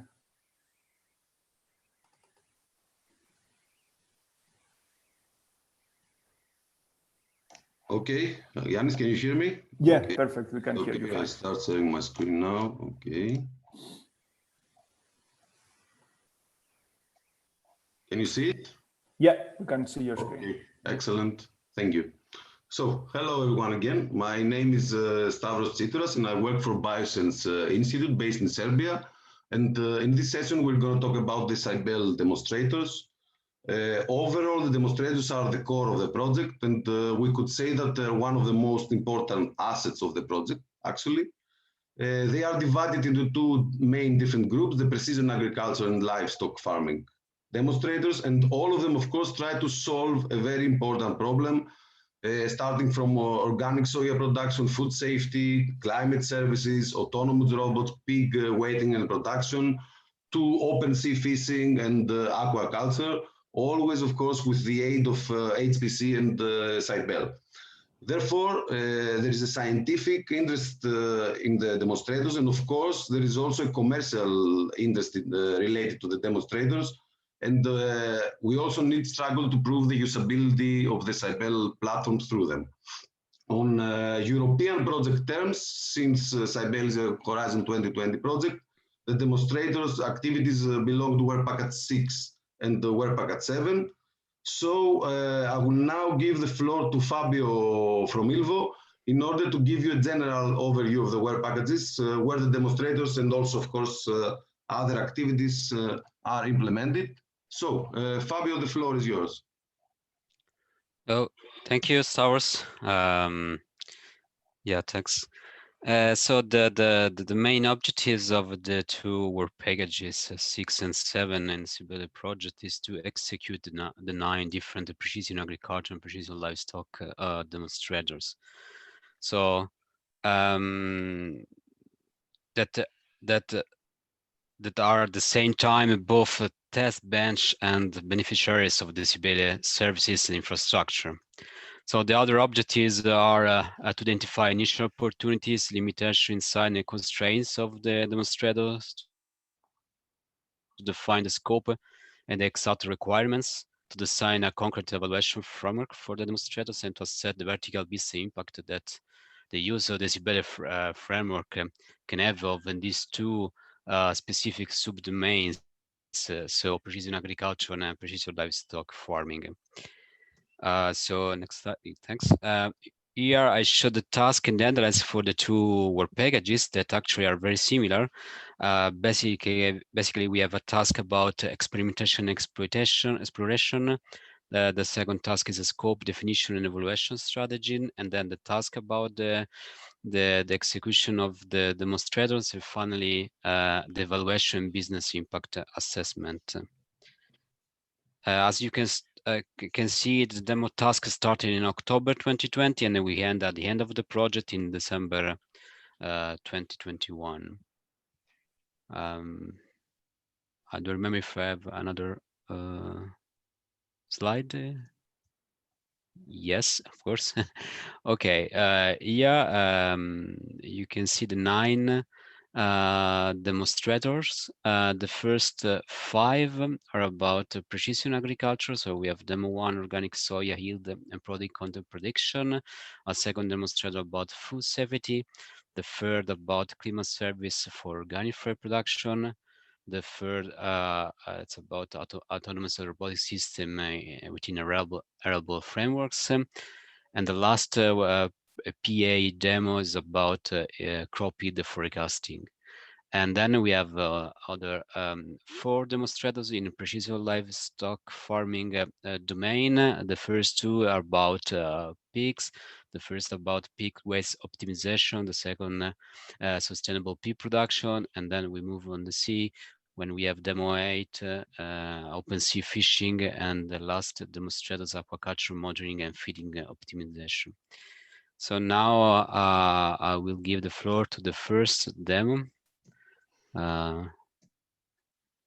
Yeah, Oscar, the floor is yours.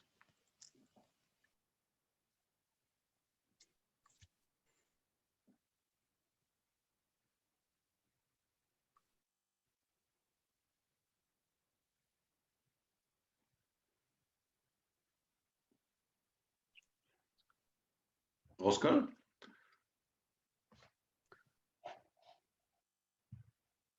We can't hear you. I don't know if...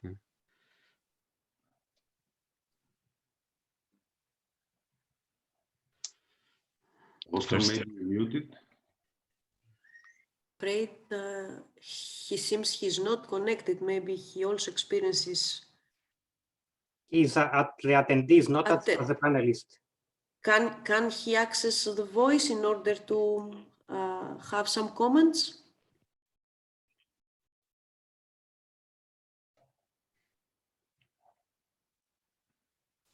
I think he has to access as a panelist, so perhaps with a different, with the new, you know, credentials that I've sent him. As attendee, he has not control to the voice and the video. Apparently not, yeah. But I saw him before on the panelist. Me too. Panelist. Yeah, he was a panelist like 10-15 minutes ago. Yeah. Strange. He proposes to move on with a different demo because he... Yes, okay, we can. Move forward. Yeah, okay, let's move forward. So do we have somebody from Agrono here?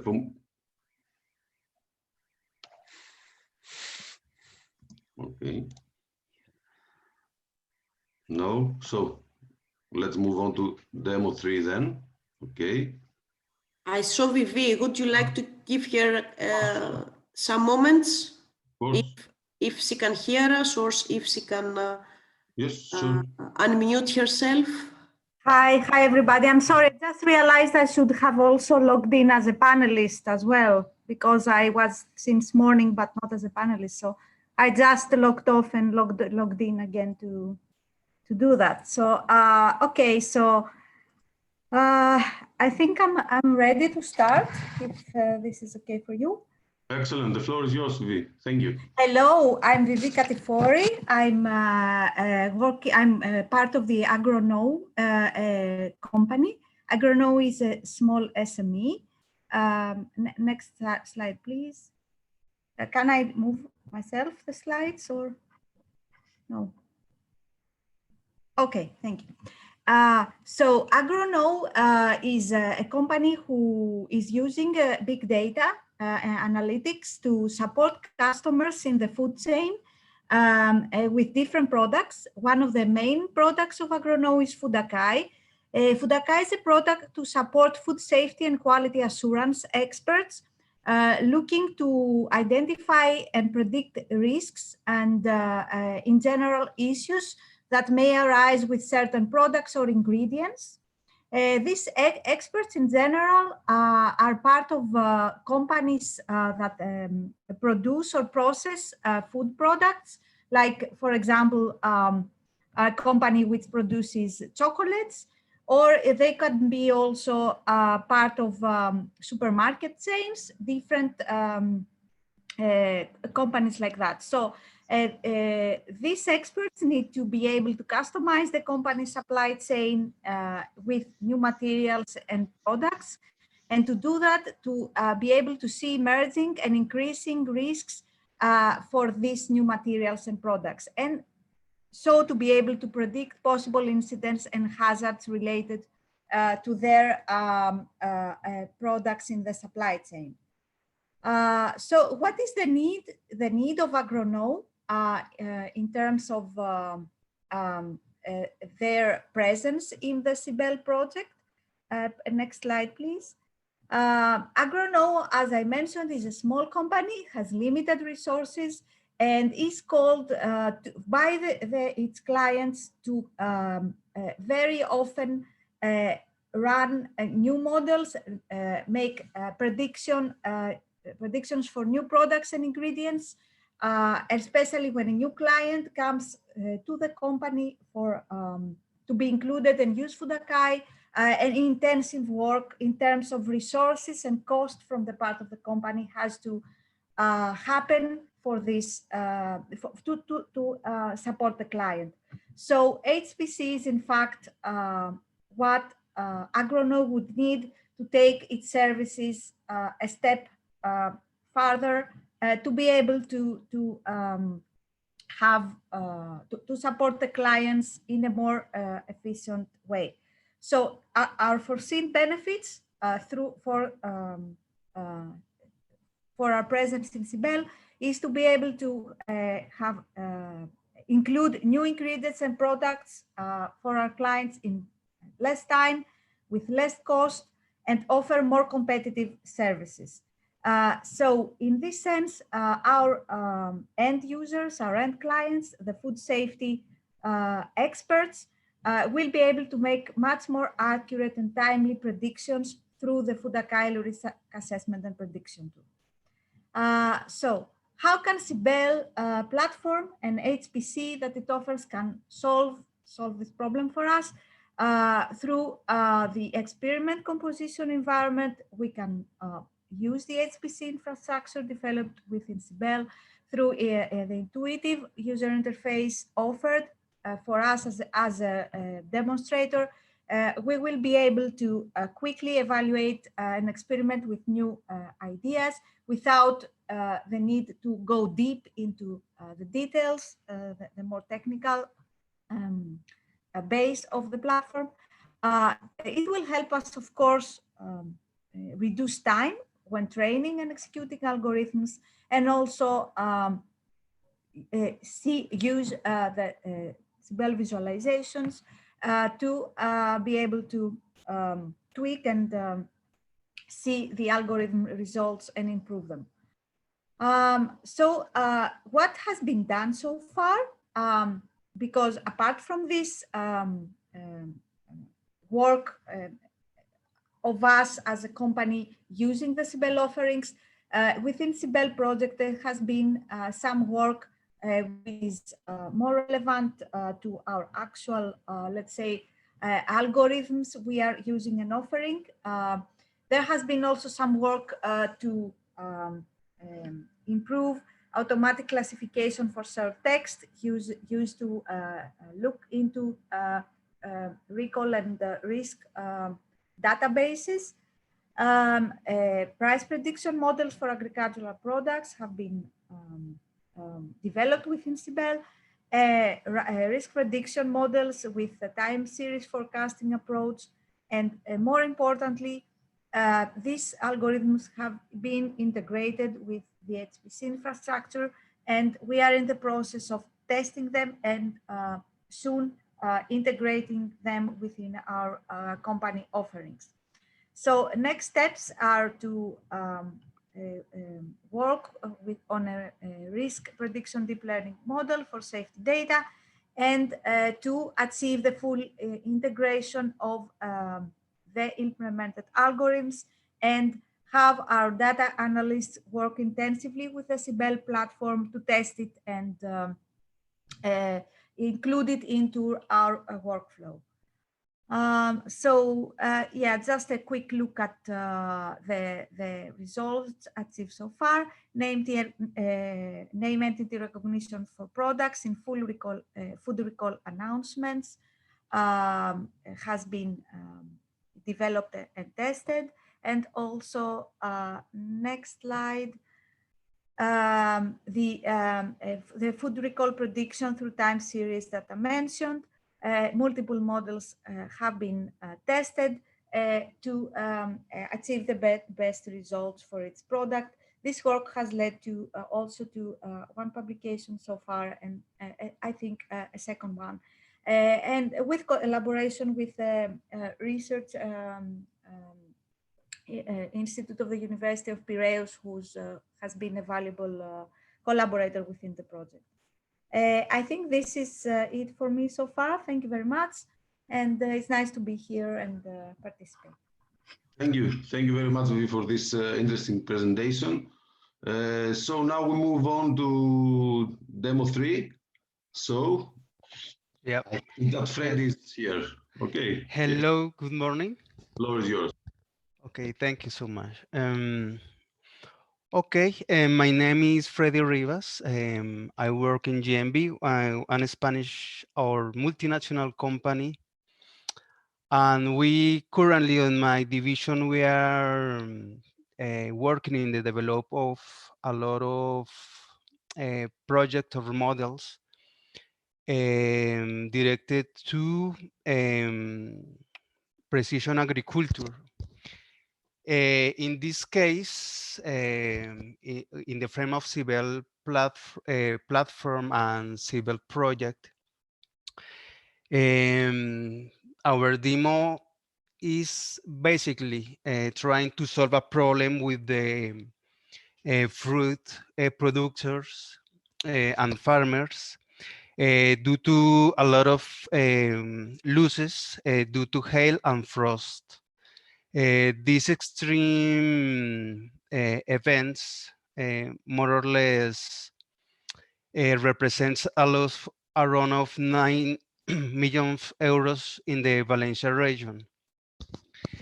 So this is a problem in special to farmers, and also it's a great opportunity to work not only with farmers, but also with companies that assurance companies, in fact. More or less this year, the last year, sorry, $9 million, it was the losses only in the Valencia, but some news says that in Spain, the losses due to hail, it was around on 100 million euros. So the objective of our demo is to develop an extreme event forecasting system, trying to minimize the loss due to hail and frost. And also to have control of the farms of parcels using remote sensing to try to follow the phenology of the fruits. Next slide, please.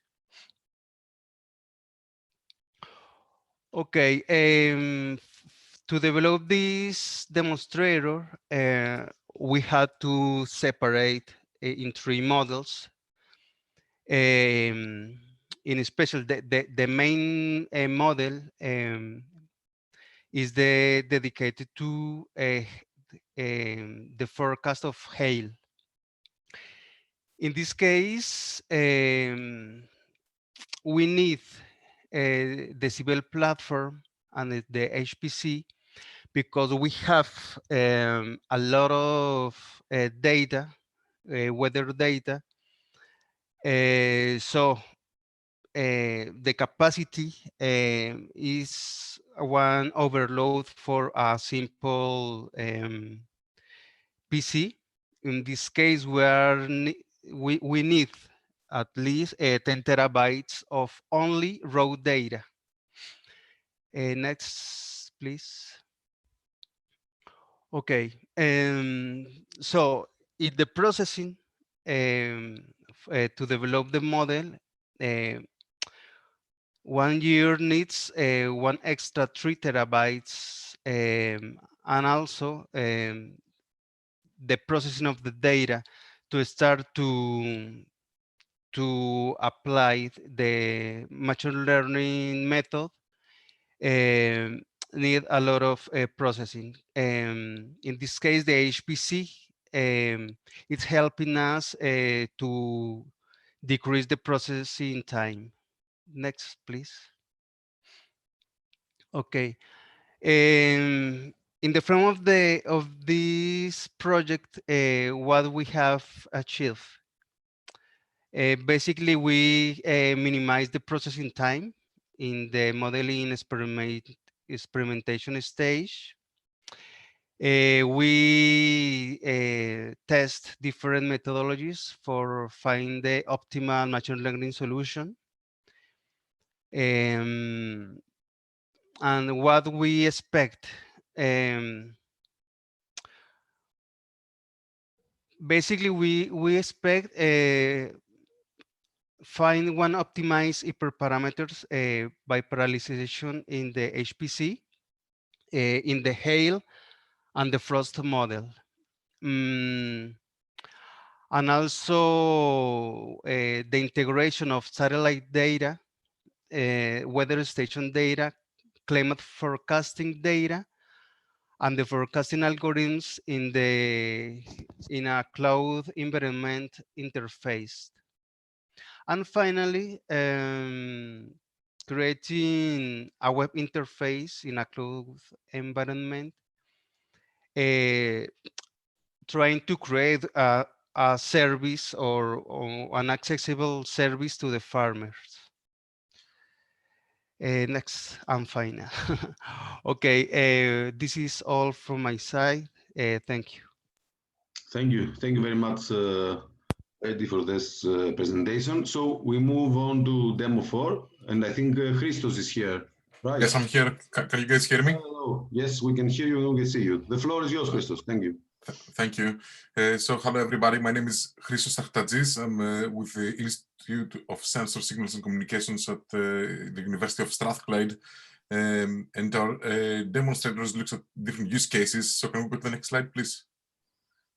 But one of the particular ones which I selected to tell you about in this presentation is the wheat ear counting from drone imagery. So the basic concept of the demo is that you have a drone which flies over the field and acquires a number of images, high resolution images, and the idea is actually trying to stitch them together so you can have an overview of your whole field, and subsequently trying to count the number of wheat ears into that field for crop yield prediction.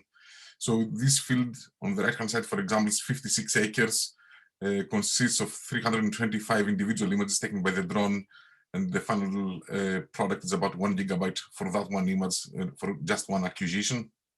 So we can go to the next slide. So what we've done, actually, we've started trying to do image segmentation and count number of wheat ears in an image. So we developed a deep learning model actually to try to do that counting.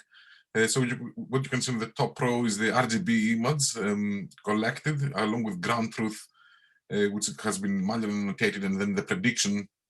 And then on the right-hand side, you see the per pixel classification, which is happening for the RGB image. Also, we're exploring a second image modality, which looks into thermal data, and we follow the same process. And in this particular case, we're using a UNet model to do the image segmentation. We're going to go to the next slide, please. So in order for us to train our models, we just need to do a number of different augmentations. So for example, flip image, random rotations, channel shifts, and so on, to be able to generalize and utilize the manually annotated data, which is a labor-intensive process to acquire and curate. But these data augmentations can mount up in terms of processing time before they're fed into GPUs. And can be the HPC infrastructure offered by CYBELE will allow us actually to do that speed up. Can we go to the next slide? So you've utilized the initial trials actually that we've done. We utilized the Blue Nova cluster, and our target to start with was trying to reduce the model training time. And then you can see on the table at the bottom, if we were using just a virtual machine with no GPUs, just only CPUs, if I remember correctly, that was with 4 CPUs, then you can see the training time is something like 37,000 seconds. Then we've used our own in-house server, which consists of 1 GPU, and that reduced down to 510. So clearly GPU offerings are quite crucial to reduce training time, as you would expect. And then we trained the same model trained onto the Blue Nova cluster on the bare metal, and that reduced, it's slightly more optimized than our own server, so it went down to 417 seconds, but as we scale into multiple GPUs, then this training time is reduced to half almost, from 510 seconds that we had in our server down to 247. But this is not where we stop. I think the HPC cluster will be very beneficial when we're trying to do inference as well. So some of the techniques that we're experimenting with is test time augmentations. What we require is each image is going to augmented, rotated, flipped, contrast shifted, and so on and so forth. Create multiple predictions, and then we have to merge these predictions to create the ultimate output from the model. And we think this is going to be quite beneficial as well into the using the CYBELE offerings. If we can go to the next slide. So the idea actually is that if we take this particular field, we can naturally parallelize onto the HPC cluster, give different tiles to different workers, different nodes for processing. Each node could do multiple test augmentations, and then combine the results from all the different predictions. So I think this use case naturally fits the parallelized nature of the HPC, utilizing multiple GPUs and CPUs for augmentations and predictions at the same time. So this is where we're trying to go into the next step, and we're looking forward to utilize the CYBELE platform. That's it from me, I think. Thank you very much, Christos, for the presentation. And now we move forward to demo 5, and I think that Allard is here to present, with his name as Rob actually in the panel, yes. But it's Allard. Okay. Yes, thank you. Thank you can hear me, isn't it? Yes, we can hear you clearly. Oh, very good. Thank you. Yes, I'm Allard de Wit from Wageningen University in Research, and we are running the demo 5 on the regional crop yield forecasting together with ICCS and Suite 5. Next, please. Yeah, the background is actually related to an operational project which is running at the European Commission, the Joint Research Center, which is the operational crop monitoring in Europe, which is basically an agro-meteorological system where we are running weather inputs, soil inputs as input for crop models, which generate simulated outputs of crop development, crop biomass, crop yield, crop water use, and all these parameters that can be used to predict, to follow the season, and also finally to predict what crops are doing. And at the same time, we're also working on, let's say this is a kind of regional application where you're predicting for regions, let's say countries or Bundesländer, like in Germany. And on the other hand, we have also field-specific applications where we're zooming down to the field level. And this is an example from the so-called Agro Data Cube, where you can go down to individual farmers' fields to predict what the crop yield will be and other properties of that fields. Yeah, next please. Well, there's a model behind it, which is called WOFOST. WOFOST, it stands for World Food Studies. And this is actually not a machine learning model. It's a biophysical model for simulated growth of annual field crops. Like I said, it integrates the impact of weather, soil, agro-management, and crop features with daily time step estimates of different crop properties, biomass, leaf area, water use, nutrients. And like I said, it's not a machine learning model. So what we've seen before is a lot of machine learning, but this is not a machine learning model. And what we see is basically that we have developments in yield forecasting where we go to ever higher resolutions, where we started 20 years ago with a 50-kilometer, let's say, grid over Europe. We're now at 25, and in the coming years we'll move to 10-kilometer. And of course, that each time you get a quadrupling of the amount of simulations that you have to run. And for example, if we want to use the soil grids where we're running at a 1-kilometer field, then you get even more, a lot more of these simulation units that you have to process. The reason that we are running to much smaller resolutions has also to do with the fact that those simulations are highly non-linear. So you cannot first aggregate inputs and then run the simulation. You always have to run the simulations at the lowest possible scale. And the same applies for the field-specific applications. I think in the Netherlands alone, we have about 140,000 individual farmer fields. So if you want to scale up that to the Netherlands or even further to Europe, then you really have to use an HPC to be able to do that.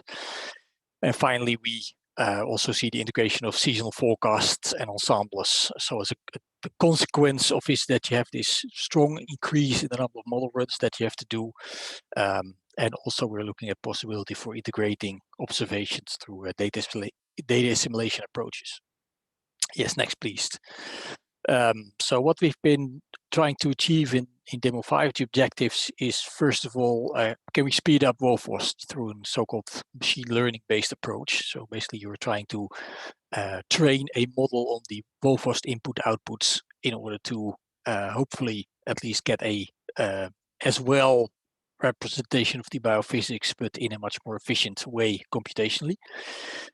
Second, we've been developing an infrastructure to efficiently distribute these WOFOST runs on using Apache Spark on an HPC. And finally, we're looking at field level data assimilation using WOFOST and so-called 2D VAR algorithm.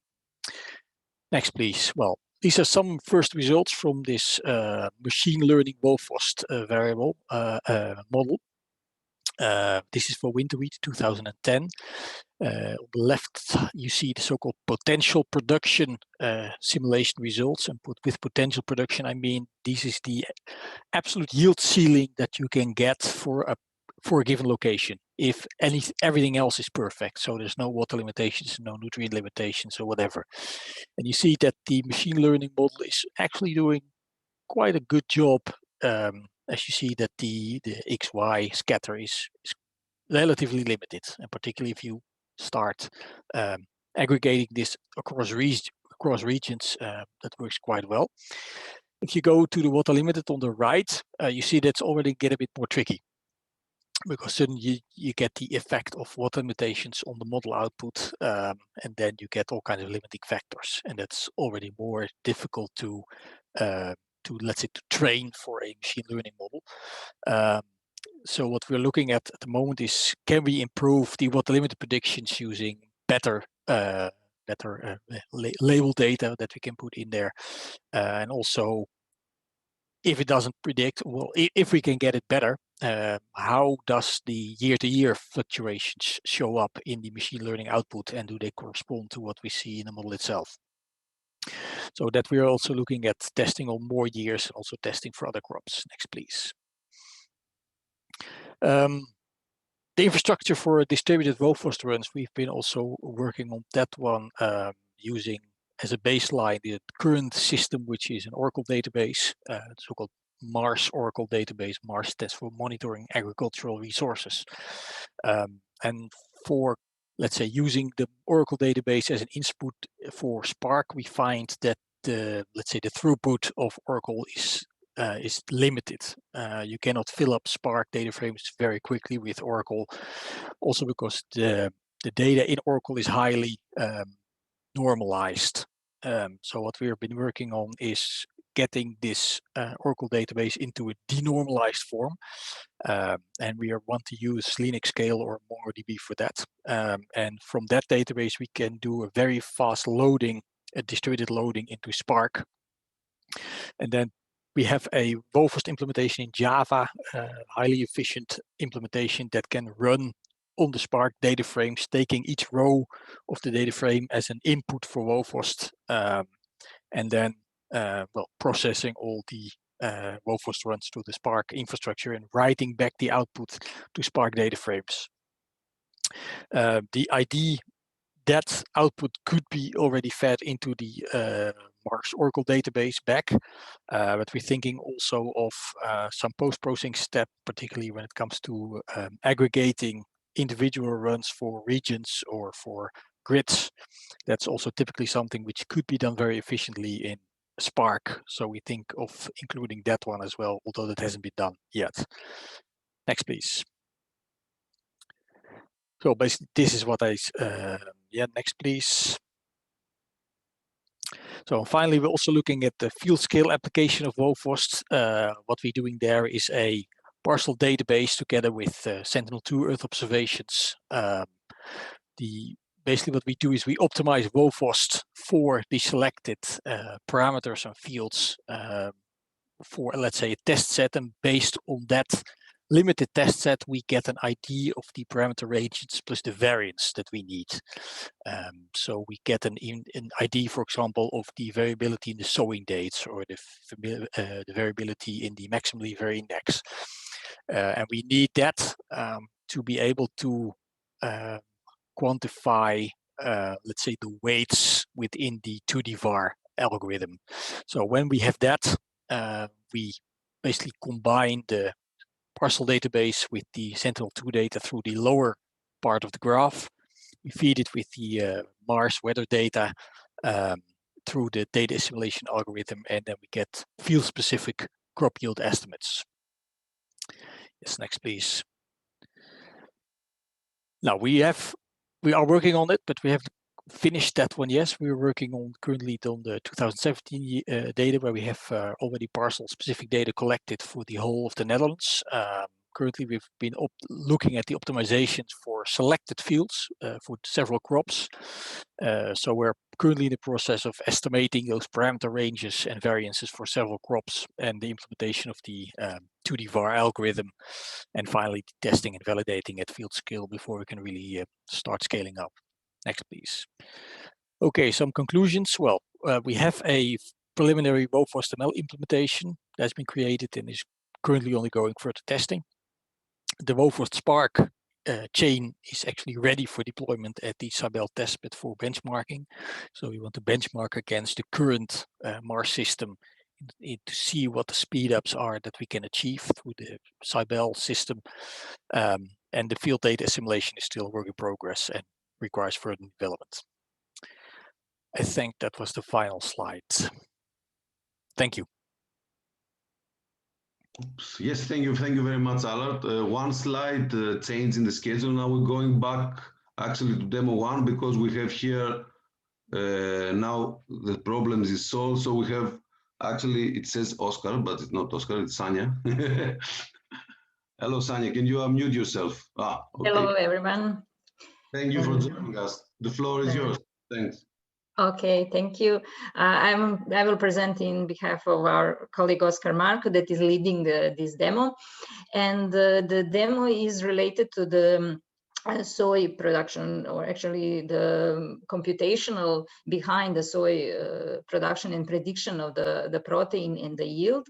And if we look on this picture, we see the protein content that we get from the fields of hectare, and the soya is the record breaker when it comes to the protein content. And currently in the world, there is the great effort to increase efficiency of the protein consumption. And so Europe is particularly interested in non-GMO soy production, and the general importance of the soy is not only in human consumption, but also livestock feed that needs its input. Next slide, please. So when it comes to the statistics, at the European level, production is, you see, 2.4 million tons, but import is really huge, and that makes the Europe really vulnerable to the world production of the soy, and it needs to increase its efficiency. What we can observe is this high variability on the field. So it is 33 to 45 variability in one field. So we need really good resolution when it comes to the predicting the yield and the content on the fields of the soy. So what currently is happening is that we have a different mixture of the soy quality at the one field, and everything is mixed, and then it means that it is eventually sold on the lower price. So next, okay. What this demo is aiming is to do this selective harvesting decision support that eventually will help at the European level to identify this good practice and the protein content maximization, and it will increase the European level security when it comes to the soy production. So please, next. And now we go into more technical stuff within this our demo. From the input data, we use the Sentinel data, then the crowdsource field records, yield maps, then we use the climate records. This is the from Copernicus service, and the soil grids data, all open except yield maps and the crowdsource field record that you need to train the machine learning.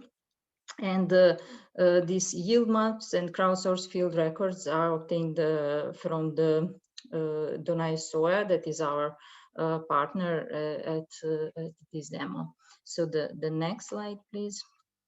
So where we need high performance computing, there is, as you see, a lot of data inside. So we start from satellite data, climate, but when it comes to the ground truth data, we need this yield maps, and that will provide us info on the quality of the soy production and its quantity.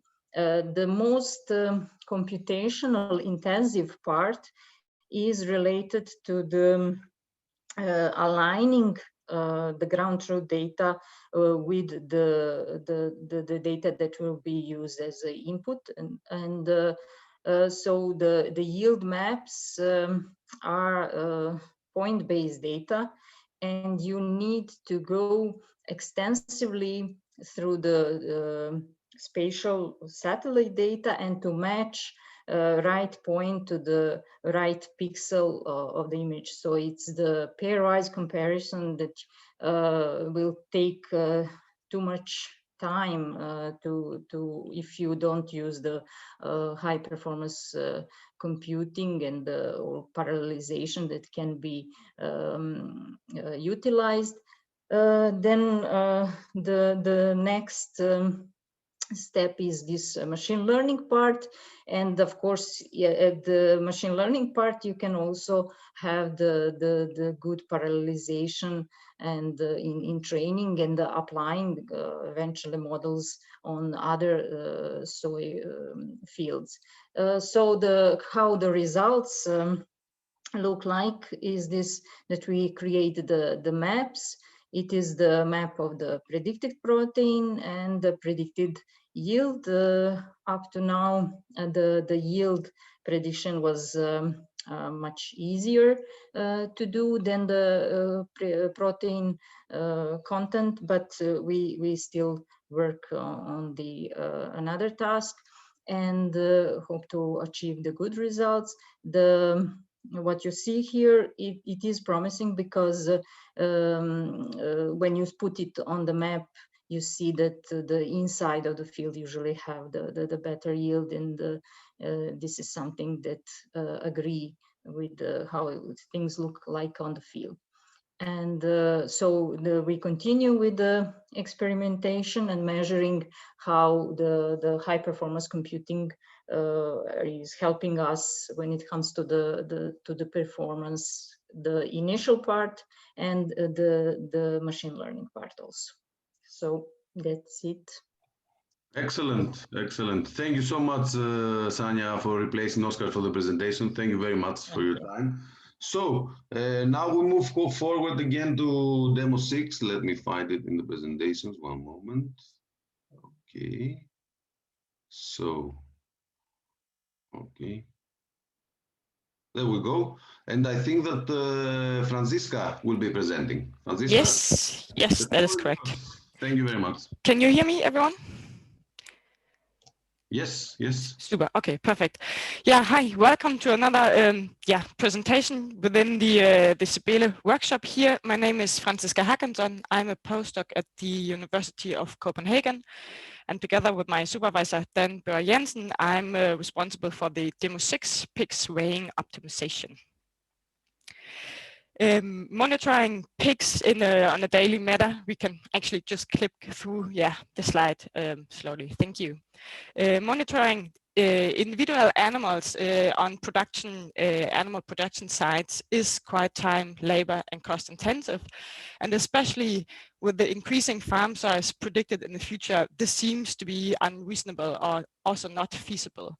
However, animal production units are required to record quite a lot of data for example, quality control and farm supervision. And recordings include data on mortality, for example, but also productivity. Quite some farms also record sensor data on usage of water and feed, and some farms even have implemented video monitoring of the animals within their farm. However, this data is quite often analyzed retrospectively, and this means that for a given batch of animals, when it has dispatched to the slaughterhouse, then the data will be analyzed. But that also means that management adaptations and changes can also only be done retrospectively for the new batch in the production system. Implementing automated monitoring tools that, for example, continuously and also potentially in real time could analyze the available data could therefore enable farmers to detect problems immediately and on a timely basis, and therefore also enable them to take immediate management actions. And on the long run, this would, of course, decrease time, labor, and costs, but also would increase animal health and welfare. Next slide, please. So therefore, within this demonstrator, we focused on 3 different use cases, where the first one is called monitoring the life rate of pigs with the idea to estimate the life rate distribution throughout the production from images. This is, of course, quite interesting for a farmer in the case that when he knows the weight distribution of his animals at the pen, he knows when to dispatch animals to slaughter, but also gives him some information about the weight distribution that he can use to calculate accurate doses, for example, of medicine. Use case number 2 is called monitoring of positioning behavior of slaughter pigs with the idea to estimate the number of pigs per area. And this is, of course, a position-specific counting. This implies information on daily pattern as well as long-term patterns of the growth period of the pigs. And if a farmer has information about daily patterns, he can also detect deviations from daily pattern that could potentially indicate underlying health or welfare problems. And the last use case we focus on is called automatic detection of organistic behavior, with the idea to estimate the number of organistic interactions within a group of animals or within a pen. And here again, if a farmer knows that there are some underlying behavior problems ongoing within some pens of his farm, he can start early prevention and intervention strategies. Next slide, please. Thank you. All those all those use cases have quite a common theme. They all work with large amount of video data and high resolution data. And for, of course, all of them, the idea is to use convolutional neural networks on video and image data using algorithms that aim to recognize underlying relationships in a set of data. Next slide, please. Thank you. So, all the use cases are currently developed on local machines, which of course comes with quite some hardware limitations, especially in regard to working memory and local CPU. However, making use of the CYBELE platform and the HPC could enable us to overcome those hardware limits, especially in regard to image size, which is quite large in our cases, but also dataset size, as we have heard in previous presentation. Sometimes video data goes up to 25 terabyte. Therefore, making use of the CYBELE platform could enable us to run models and reduce training time. But currently, we are quite interested in the HPC, especially for the initial pre-processing of the data. Next slide, please. Thank you.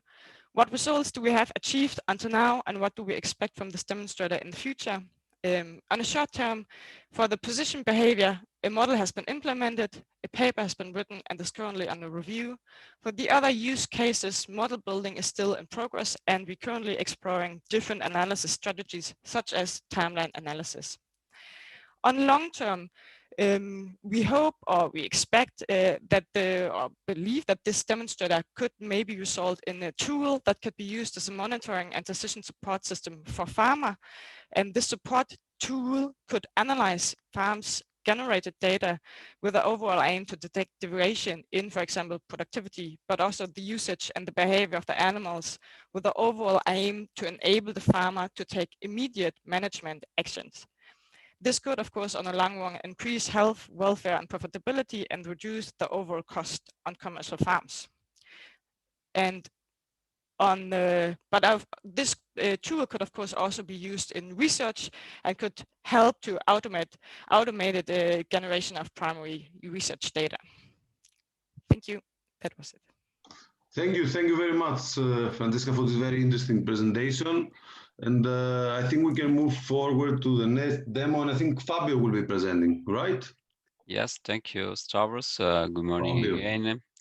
I'm Fabio Castadi from Flanders Research Institute for Agriculture and Fisheries, ILVO, that leads with a V on food group demonstrator 7. This demonstrator deals with most of the pig production chain from barn to slaughterhouse.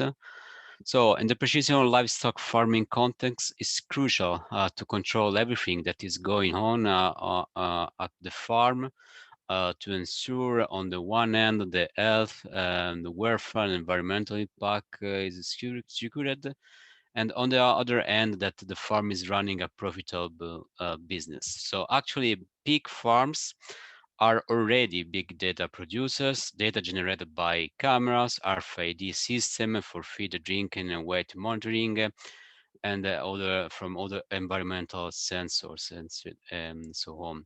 Also at the slaughterhouse level, many different data are collected by ultrasonic image analysis, near-infrared camera system, and used to make decisions about the quality and logistics. So this means that there are many opportunities for applying complex algorithms on HPC for a sustainable pig production. So the two main goals of this demo are the first, improve pig health and welfare and increase production. And the second one is improve carcass and meat quality at the slaughterhouse level, investigating the capability of camera and the sensor system to evaluate the carcass meat quality. So for this purpose, we have these 5 different subcases. So next slide, please. So one of these subcases concerned the improvement of the warning system on individual level. Basically, we use a large amount of data collected for each pig in the barn by RFID system monitoring, feed intake, drinking, weight, in order to detect anomalies. Therefore, HPC and cloud infrastructure developed in CYBELE can be used to implement a complex multivariate algorithm that automatically translates the data collected into warnings in a dashboard visualization tool to alert the pig farmers of the problem on the farm. Next, yes, thanks. Another tool we are developing in demo 7 concerns the carcass tracking system in the slaughterhouse by implementing a deep learning object detection algorithm based on images acquired by multi-camera system that allows to trace back the quality of the carcass to the farmers and allows the gathering of large HPC-enabled data sets. So next slide, please. So until now, we collected the data in the ILVO barn, so individual RFID data on many pig rounds and the slaughterhouse records as well. And the larger board taint data set was collected also to investigate on the parameters that affect the board taint the most. Moreover, we measured the many meat parameters from meat samples in the lab, and we linked these parameters to HiPEAC scans to build a partial square regression prediction model. So, and currently we are installing the multi-camera carcass tracking system in the Vion slaughterhouse in Greule, Netherlands, and then we will start the implementation very soon. So next slide. Yes, thanks. In the next month, we will implement our model and system in the CYBELE HPC environment that allow us to improve the individual daily system alert, ensuring the health and the welfare of the pigs, and at the same time, it can allow to increase the productivity by early detection of the problems in the barn. A pig farmer can avoid serious health issues in the batches thanks to this warning system tool and for example, the prompt veterinarian care or proactive measures. A further objective is to link barn and slaughterhouse data to detect anomalies and predict end quality. And at the slaughterhouse level, the carcass tracking tool allows to trace the meat quality in the slaughterhouse to individual pig across the production chain. So improving the traceability and sorting carcass primarily into different quality lines, so in different classes.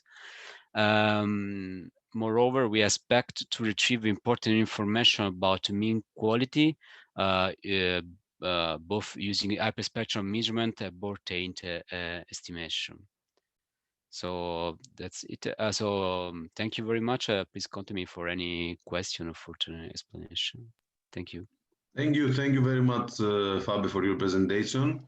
And I think we can move on to the next demo, which would be class, right?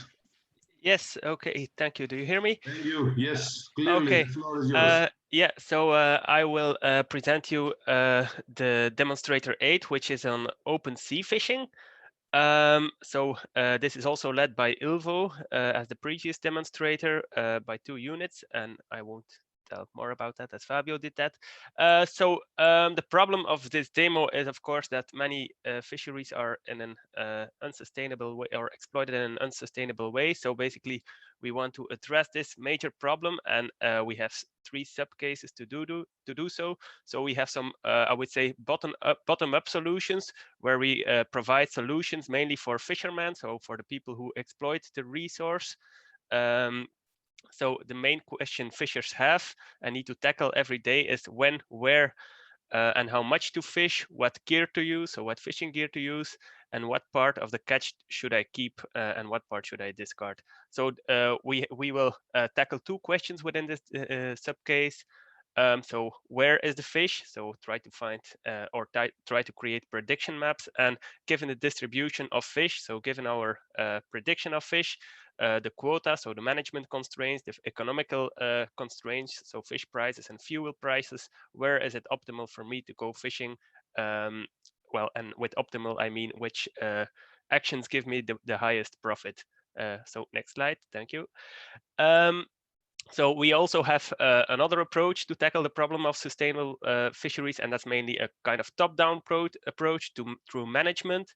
So basically, fisheries management involves or relies highly on data collection and modeling, so to assess the state of fish stocks.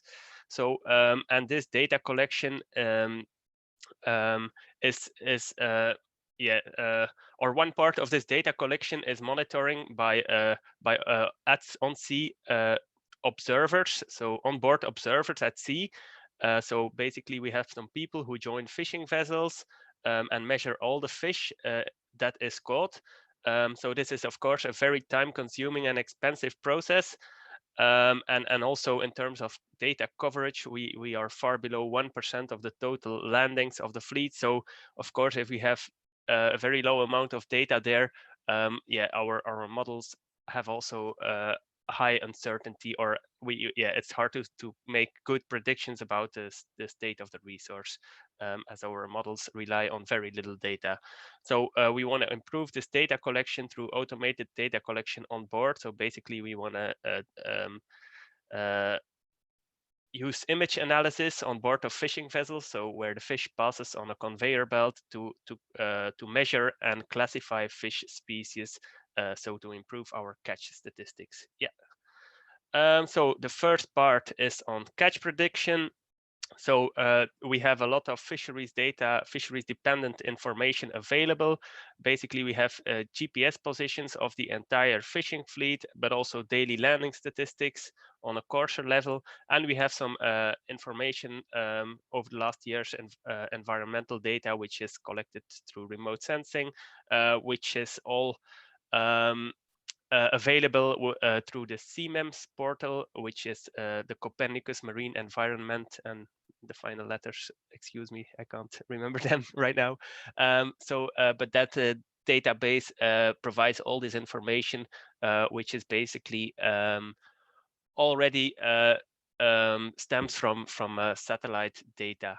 So the inputs for the model, so we will apply neural networks, and the inputs we use are the location, the engine power of fishing vessels, the fishing gear, the day, so temporal, spatiotemporal statistics, but also environmental variables as currents, sea temperature, so the sea surface and sea bottom temperature, the salinity, which is also known to be an important driver of fish abundance, turbidity, and wave height. So basically, we will apply neural networks. So we're still in the development phase. Now we have an just feed forward neural network, but now we're going to modify it to a recurrent neural network. So mainly neural networks are involve a lot of matrix multiplications. So TensorFlow is very useful to do this on a GPU. On GPUs, we will also focus from a high performance computing perspective on the implementation on the GPU for this subcase. And the output we create is, of course, heat maps, which show to fishermen where they can expect the highest catches. Okay. Then we have another subcase on fishing effort allocation. So given the expected catches, as I explained before, and some economic and management constraints, where should I go fishing? So basically, we will implement a reinforcement learning algorithm, which involves heavy training through a heuristic optimization process.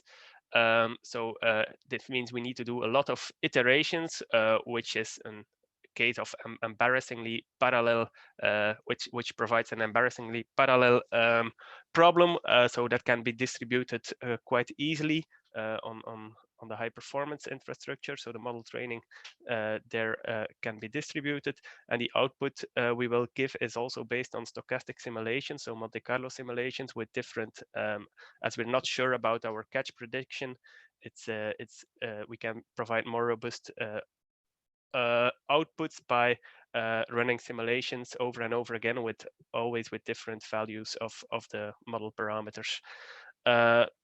And then the output is a simulation model that can be used then by fishermen to provide optimal fishing policies So that maximizes their profit. Next slide, please. Yeah, then we also have a subcase on speed optimization. So we have some new data from a vessel which is equipped with some sensors and other with basically sensors that register fuel consumption at high resolution, fishing speed. The catch information gives us information about depth and currents. So first of all, we need to do some time series analysis to quantify the behavior, to identify the behavior of the fishing vessel, whether the vessel is actually fishing or whether it is steaming or doing something else. So there we have a hidden Markov model that we developed to identify this hidden states in the time sequence. This also involves mainly matrix multiplication,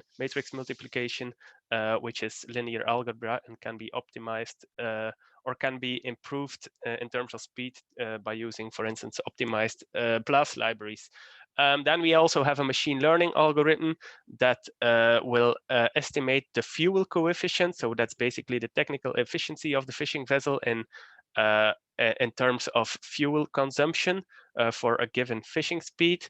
So this machine learning models are again will run on GPU hardware for performance, to improve performance, and then this model will be used to make predictions on the optimal fishing speed given given an expected catch, fuel price, and fish prices. Yeah, next slide, please. And then the final subcase is the image analysis for species classification. So the inputs there are images from individual fish, which we have collected last month. So we had some issues due to COVID-19 there in terms of data collection. So there we will apply a deep learning model, again GPU enabled, and the output will be a calibrated model which allows to classify fish species in real time, and it can be used then for full catch registration. So I think that's it. Thank you. Thank you very much, class, for the presentation. So last but not least, of course, it's demo 9, and Stephen will be presenting. Hello, Stephen. Hi, Savas. Hi, Stephen here. Thank you. Thank you. So I'm going to present demonstrator number 9 of CYBELE. It's the aquaculture monitoring and feed optimization demonstrator. You go to the next slide. Okay. So just to give you an idea of the main problem that this demonstrator is looking at. Aquaculture in general, it's very much what you put in is what you get out. It's looking to grow fish. Particularly in this demonstrator, it's looking in the Mediterranean area. One of the very interesting facts about aquaculture fishing is that 70% of the operation cost is actually feed, and feed is essentially how they develop and grow the fish, and it's very sensitive to environmental conditions, behavior of your fish, health of the fish, the conditions in the water, and if the feed isn't used correctly, it could lead to a lot of feed lost through the water, and essentially not reducing your efficiency of feed, and this has a major impact or direct impact on the profits of these businesses in aquaculture. So let's go to the next slide. So the demonstrator is looking at this particular market and area, and this sector is starting to look at using technology a lot more. Earlier, I guess the first kind of advances into technology is just kind of digitizing the records of the feed and the feed behavior and the feeding times and how much feed was being given to each of the tanks. And just digitizing that, helped optimize their ordering systems to be able to order food appropriately, to have some kind of historical record as how much food was being used. But now this data is kind of available. It can be used a bit further to develop kind of machine learning models where they can actually understand, when was it the best time to feed? When was it the best time to use different combinations of feed? So, for example, do you want a certain level of protein in your feed? Do you want a certain level of fat in your feed? Historically, this kind of sector as well, it would have depended a lot on the knowledge from very experienced fish farmers. So they'd be able to kind of read the sea conditions. They'd be able to look at the behavior of the fish in the tank, and they'd be able to adjust the feed appropriately. But more increasingly, that kind of level of expertise is being lost because, the younger generation, they're looking for different types of jobs. So there's not as many people to be trained up in that kind of expertise. So these businesses are kind of depending much more on decision support systems to be able to make that decision around feeding. So potentially there's a huge opportunity here for these kind of decision support systems in aquaculture. So we go to the next slide. In the CYBELE platform, the demonstrator is looking at initially just kind of a combination of different data inputs. So I mentioned kind of that production data input where they have records of, how much feed was provided into each fish tank. But that can be supplemented with weather data and sensor data that are in the fish tanks as well. So weather data telling you what was the temperature, what was the wind directions, what was the tidal directions. Also sensor data where that can get you kind of what's the oxygen levels in the tank at the time of fishing or at the time of feeding. So all this data can be collected and now combined. And what we're also looking to do in the future is to also bring in imagery data. So that's imagery around aerial images of the fish tanks. And that's to also bring in a new feed of data around the behavior of fish and perhaps even finding further information around the conditions of the water. But for now, we're bringing in that data around weather, sensor data, production data. And what we're looking to do is to build these kind of prediction models. So prediction models which could be around the growth of the fish. So, what size is the average fish going to be in over the next coming period? Because these fish managers need to plan when is the fish going to be ready to harvest and to fill orders. And the more accurately they can predict that, then the more confident they are to be able to fill orders in the future for their fish. If they make a wrong prediction around that, then potentially they won't be able to fill orders, because the fish mightn't be at a growing fast enough. And we also have feed conversion rate. And feed conversion rate is looking at, the amount of food that they put in, how much does that convert into weight of the fish.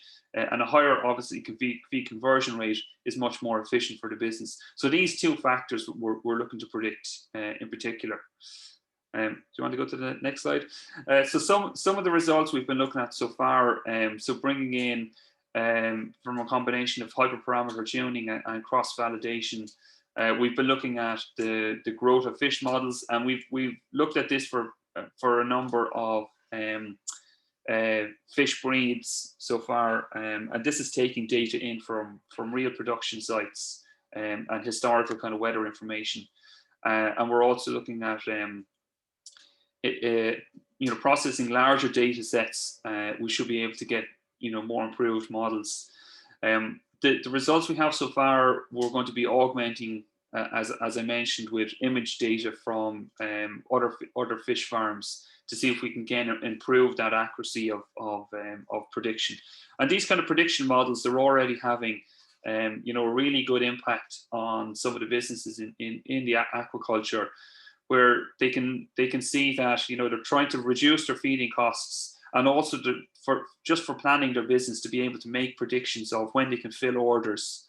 They'll be able to actually plan for that much better in the future. So I think that's it. Is there another slide? Yeah, that's it. So that's essentially that aquaculture demonstrator in CYBELE. Okay, thank you. Thank you very much, Stephen, for the presentation. I will now stop sharing my screen and give the floor to Yanis to continue. Thank you. Perfect. Thanks, Stavros. Thank you, everyone. Okay, let me share my screen. We're a little bit off schedule, but I think we'll make it.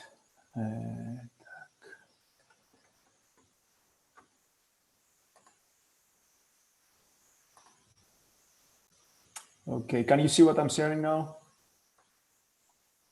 Yes. Yes. Okay, perfect. Thank you. So basically, our last presentation is upon CYBELE platform functionalities. So we separate within the projects into different work packages, and we are going to present you the functionalities related on those work packages.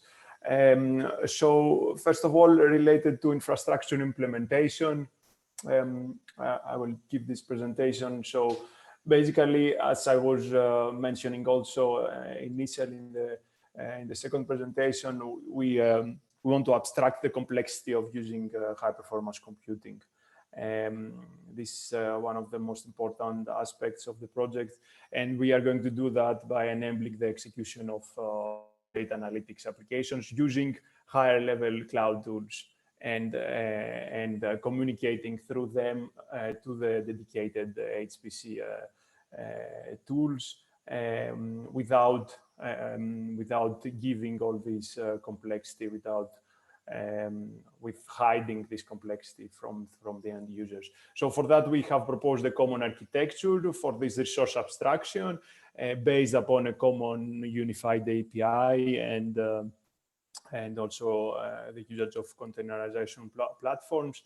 And actually, we provide mechanisms to allow the execution and co-location of big data and HPC jobs on supercomputers. So another important part is that we have developed flexible ways for the environment creation and also the deployment, enabling a seamless usage of frameworks being used for data analytics. And finally, an important part on these aspects is the design and development of security modules, certificate authority, and user authentication and authorization in order to enable external users to access the CYBELE platform and eventually, use the HPC and data resources. So this is the general schema of the architecture, and we see where this specific infrastructure implementation work package takes place, basically on the parallel distributed execution management layer, and also on the access, on the data infrastructure access security layer. So if we see the whole part, how the components are used, we can separate it into two, let's say, phases. The first phase is the development phase, where the user, the scientist may develop some algorithms on his PC using specific dependencies. He's going to create an environment. He's going to use specific programming models. And then he's going to pass on the execution phase, where we are going to offer the ability to enter into the CYBELE platform and pass through the authentication and authorization layer, and then use those high-level tools to create an experiment. And then everything else is kind of hidden for him. We allow him to bring his own environment, the dependencies of his data analytics, and eventually, deploy the experiment using those components. unfortunately, not a lot of time for going too much into details. Here is the work that it has been performed up to date at some next steps. The execution management components have been deployed on the 4 HPC test beds that we showed initially, and specific configurations and optimizations are currently ongoing in order to address the different specificities of the demonstrators that we showed before. Each one of them are bringing specific challenges, and we try to address them. So there are various demonstrators that have already been deployed using the platform, and we currently continue studies to improve the security and performance of our solutions. Studies are also ongoing for improvements, scheduling improvements in order to efficiently execute workflows, hybrid workflows, enabling collocation of big data and HPC jobs. Another aspect is the enhancement of distributed versions of big data frameworks. Based on what the demonstrators are using, we try to optimize their deployment upon the specific HPC resources, using, for example, specialized GPUs, libraries related to those HPC and big data frameworks. Finally, another part is the role specifications within the user authentication and authorization server in order to enable different type of permissions to the users. And as a general note, we are going to perform platform experimentation for performance evaluation in order to see that we are on that we have good performance while we deployed the different executions. So that's on my side for the first part. I give the floor to Dimitris for the next presentation. Dimitri. Hello, my name is Dimitris Eginis. I work for the Center for Research and Technology Hellas, which is a research center in Greece. And we are currently leading the work package 3 that's related to the data services of the CYBELE platform. So next slide, please. So the data services provides all the services and components related to the data handling of the platform, that include many services about the ingestion, the cleaning, mapping, semantic enrichment, storing, sharing, and exploration of the data. The data services currently rely on the HPC resources that provided by the work package 2 in terms of storage and computing and power, and also provide the appropriate data for analytics and visualizations into the other components that will be presented into the next presentation for work package 4. Next slide, please. So currently we have developed many components. This is actually our internal architecture and the interactions between the components. So basically there are 5 components. The main component for onboarding and inserting the data is the data check-in service, where the data owner can import the data into the platform. Then the data that are inserted follow a semantic alignment and enrichment process based on a common model that we have developed for agriculture and livestock farming data that enables the annotation and interoperability of the data. Then the data are stored and some data and metadata are stored into the platform. Then the brokerage engine is another component that enables the sharing of some private data between, make some contracts and licenses between data owners and data providers.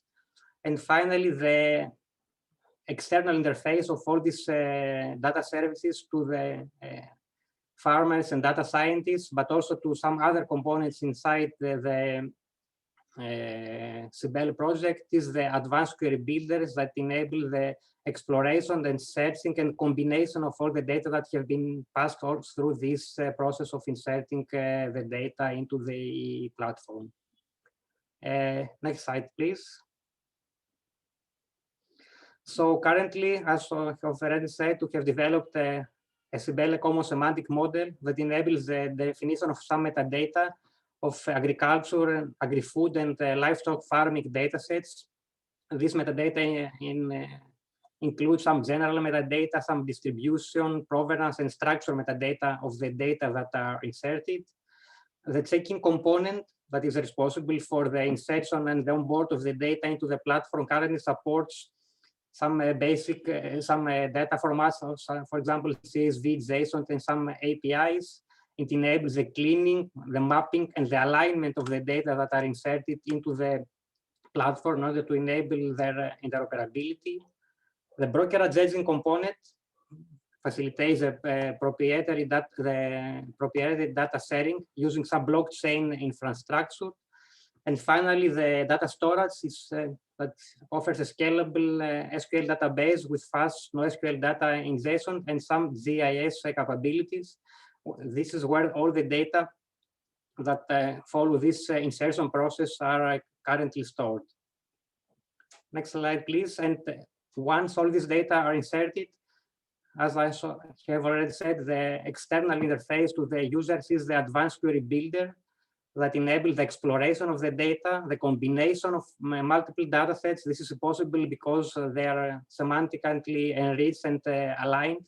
So the user can search and combine different data sets into one single using this interface. And then it can use these combined data sets for advanced analytics and visualizations that are part of the work package 4 and the analytics and visualizations components.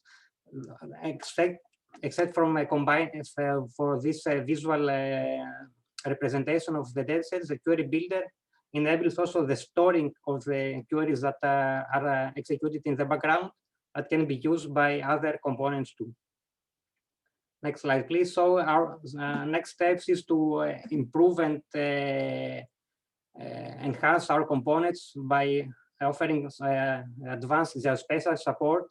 For example, searching based on geospatial characteristics, both on the data and the metadata. Support more the types of datasets, for example, image, when support the insertion, annotation, and exploration.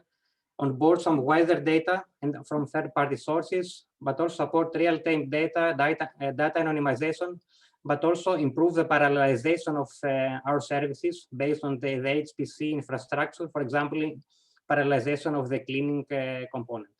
That's all from my side. Thank you very much. Thank you, Dimitris. Okay, let's go on to Manolis. Work package 4, workflow composition and services exposure. Hello, everyone. Can you hear me? Yeah, we can hear you fine, and we can see you, Manolis. Nice. I'm Manolis Alexakis. We are leading the work package 4, the workflow and composition and services exposure of CYBELE. I'm coming from the research group of data and cloud services in the Piraeus University in Athens. Firstly, I'm going to, okay, we can proceed if you want. Okay, first I will show you about the highlights of this work package. I will continue with to put what is this work package within the frame of CYBELE and what is the scope of it. And I will close with presenting the work done so far and the next steps. So the highlights within this work package, first we try to translate high-level analytic processes defined by the end users to executables, which means that we include all the input and output files for matching dependencies of the processes incorporated in a given workflow. Also, another objective is to design and automate and execute big data and HPC applications and analytics by enabling simulation and data analytics design, setup, and execution, and providing decoupled components that can be combined within a workflow according to the application requirements. This is a certain component accomplishing this task.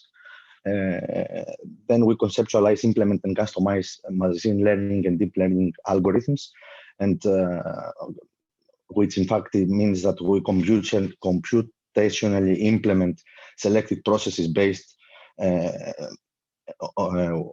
or data-driven machine learning and deep learning algorithm, having as outcome high performance models that predictive models.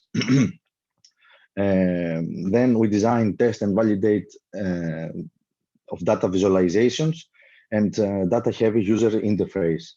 This is the visualization component, and it's about to determine the kind of application and features that users need, and design the interface of the whole application, create of graphic design of the application, and integrate the visualization, all of these visualization tools into the CYBELE platform. That's going to be presented later. Last but not least, yes, we securely delivered all of these Envision services by developing and implementing of a network of a security network strategy that enables runtime risk assessment to achieve the secure orchestration and deployment solution over the high performance computing test beds lying in the CYBELE. Next slide now. So the architecture and the components that the architecture, conceptual architecture that presented from my colleagues previously, with the use of CYBELE conceptual architectures, we will bring the work package 4 in the frame of CYBELE project, and its integration with the REST work packages, as I mentioned before. So it serves as an intermediate work package between work package 3 and work package 2. Work package 3 is where the data services take place, while work package 2 is where the resource manager and high performance computing is accomplished. Starting with the first task, which corresponding to the first objective that I presented before, it's about the workflow template meta model design. It's a design of the workflow template meta model, which is responsible for the translation of the templates produced by the experiment composition environment into meaningful processes interpreted by the parallel execution manager in the work package 2. Then the second component is about the experiment composition environment that concerns the development that facilitates the detaching of the design, development, and execution of the big data analysis processes by providing the ability to communicate directly to the resource abstraction level presented in work package 2 before by Yannis.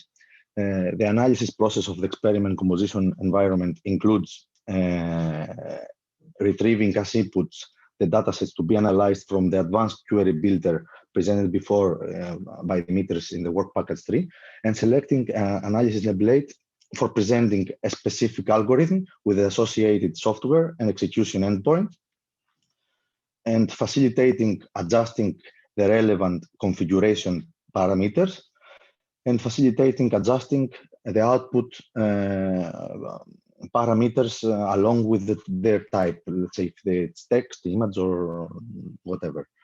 The next task and kind of objective is to share common goals. Let's say it's about algorithm computation implementation and deep learning machine learning analytics. They share a common goal, let's say, that it's to define and provide all the scientific packages, mathematical libraries, etc., and advanced analytics, etc., that will ingest agricultural data, providing the ability to explore the different kinds of data, discover and address new patterns in the datasets required for knowledge extraction, business intelligence, and analytics. The eventual outcome is the development of high performance and accuracy predictive models that promote the empowerment of the stakeholders to utilize and share analytic methods on big data and HPC. Now, the coming task is about adaptive visualization reporting. It's about the design, testing, and validation of data visualizations and within user interfaces which meet the expectation of pilot partners. There has been a discussion about what are the needs of the demonstrators presented before, and we are in a continuous communication on that, empowering the delivery of inclusive reporting functionalities, facilitating the quick, let's say, and easy extraction of insights within those data and that we visualize.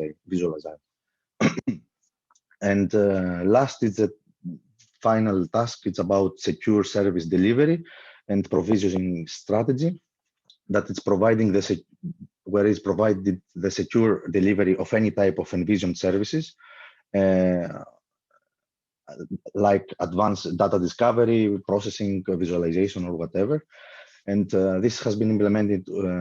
There has been implemented 4 modules, security modules, which is the certificate authority, user authentication and authorization, vulnerability assessment toolkit, and an anomaly detection service. May we proceed to the next slide? Okay. And about the work performed to date is we have already developed and containerized more artificial intelligence models and have registered them in experiment composition environment and deploy them in all test beds. In fact, we are working on deploying them on some test beds, and the work has left to deploy them in all of the CYBELE test beds. This is not done yet, but this is what we are doing now. Finalize the machine learning and deep learning models integration within experiment composition and HPC test beds for all the demos presented before. Add new types of visualizations and implement wizards to create visualization compositions like dashboards and reports. That has been achieved to a certain extent, and I think the report module, let's say, is been working right now, and integrate the UAA and CA modules of the security services with every other component. There has been integrated with most of them. I think it's left to be integrated with the visualization tool, I think, and finalize the implementation of the AD and VA security modules. VA is a vulnerability assessment toolkit, while VA is an anomaly detection service I mentioned before. Those 2 last modules are being developed right now. The other 2 have been developed and are working, are serving what they are supposed to be serving. So this is my presentation. Thank you. Thank you. Thank you very much, Manolis. Okay, let's move on to Gabriele for platform delivery and testbed deployment. Gabriele? Yeah. Hello, everybody. Can you hear me? Yeah, can hear you and we can see you. Okay, so my name is Gabriele Giammatteo and I work for Engineering Informatica, which is an Italian company. And in CYBELE project, we coordinate the platform integration, delivery, and the deployment of the platform on the testbeds. So in this last presentation, I would like to give you some more detail on how we perform the integration of all the services and all the functionalities that we saw during today into a unique and uniform platform that can provide a seamless user experience across all the services and the functionality that we have. And we believe that the technologies and the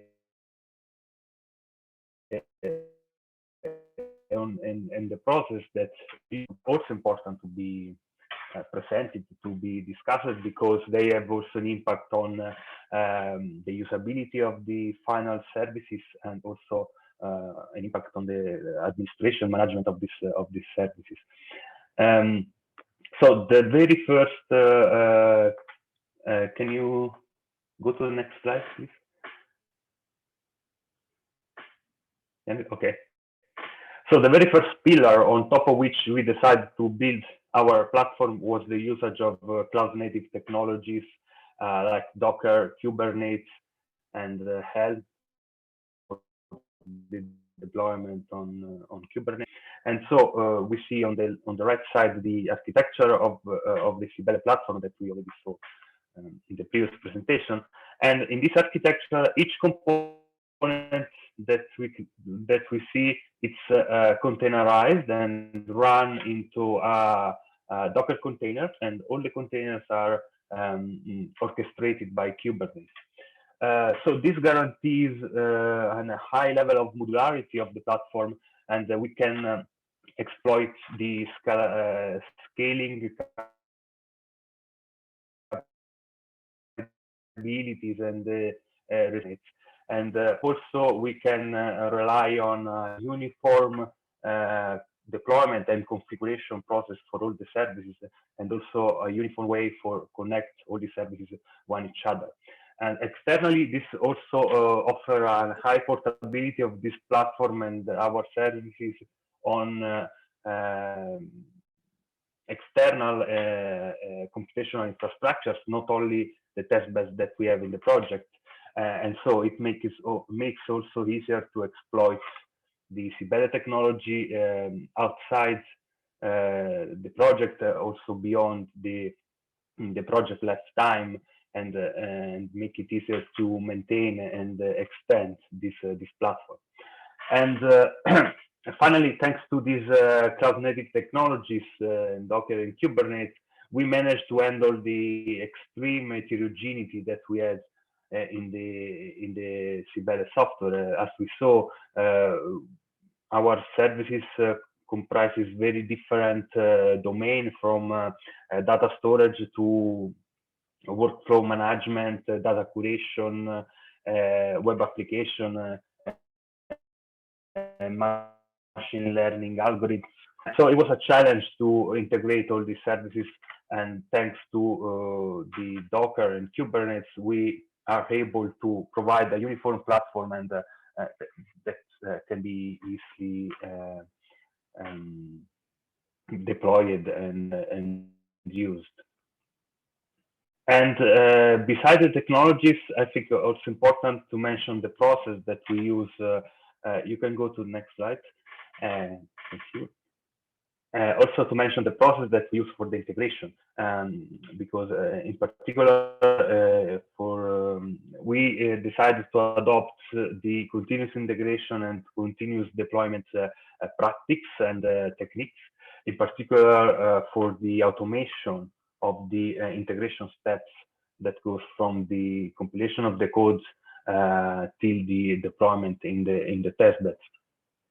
And thanks to the automation, we can have faster delivery of new functionality and faster release cycles. And also, it is possible to identify possible integration issues or functionality issues earlier during the release cycle. So solve all the problems before we actually deploy the services in the production environment. And so in the picture we can see,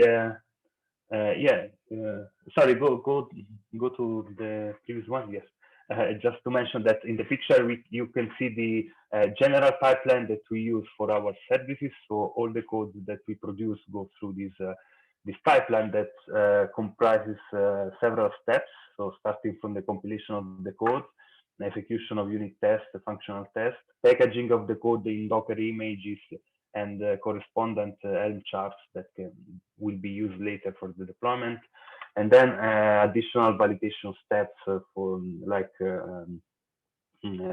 static analysis of the source code or vulnerability scanning of the containers.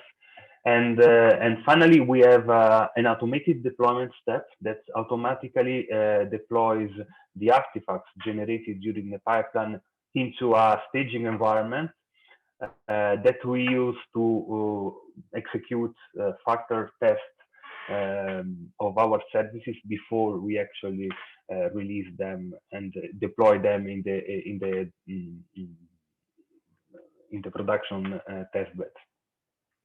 And so when we concluded each service all the testing steps, we can release the code, and we publish the code in the Harbor repository that you see on the top of the image.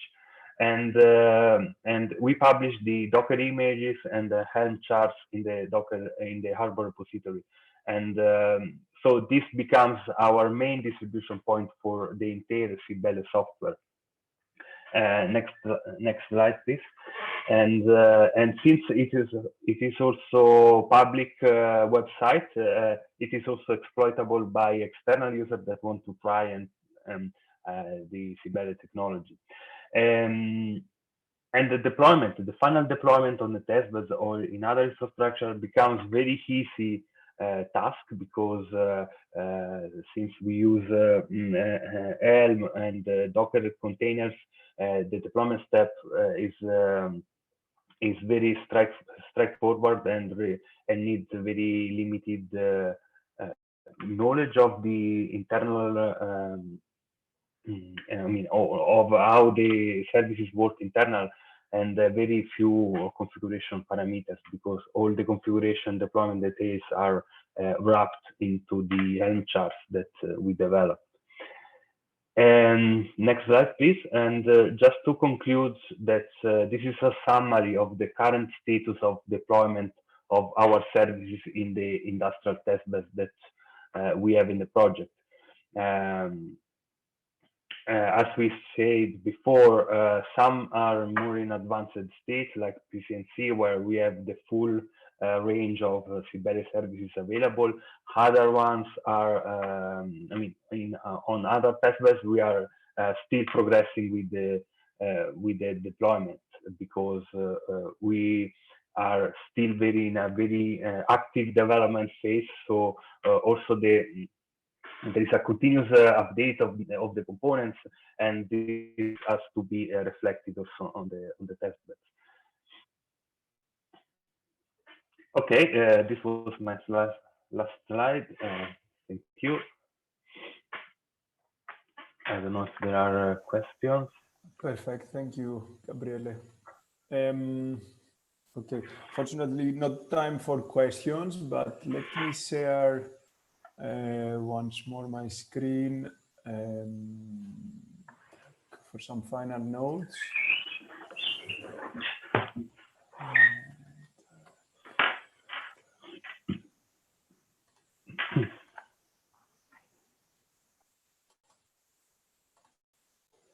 Okay, I don't know if you can see my screen.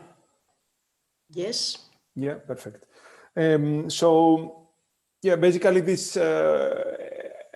this is this sums up the workshop for today. We will not have time for questions and discussion as we were initially planning, but that's how it is.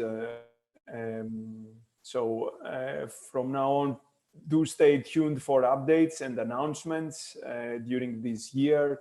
A lot of updates are going to be made. It's the final year of CYBELE project, and by the end of the year, we are going to have the complete version ready. All the demonstrators will be using the CYBELE platform.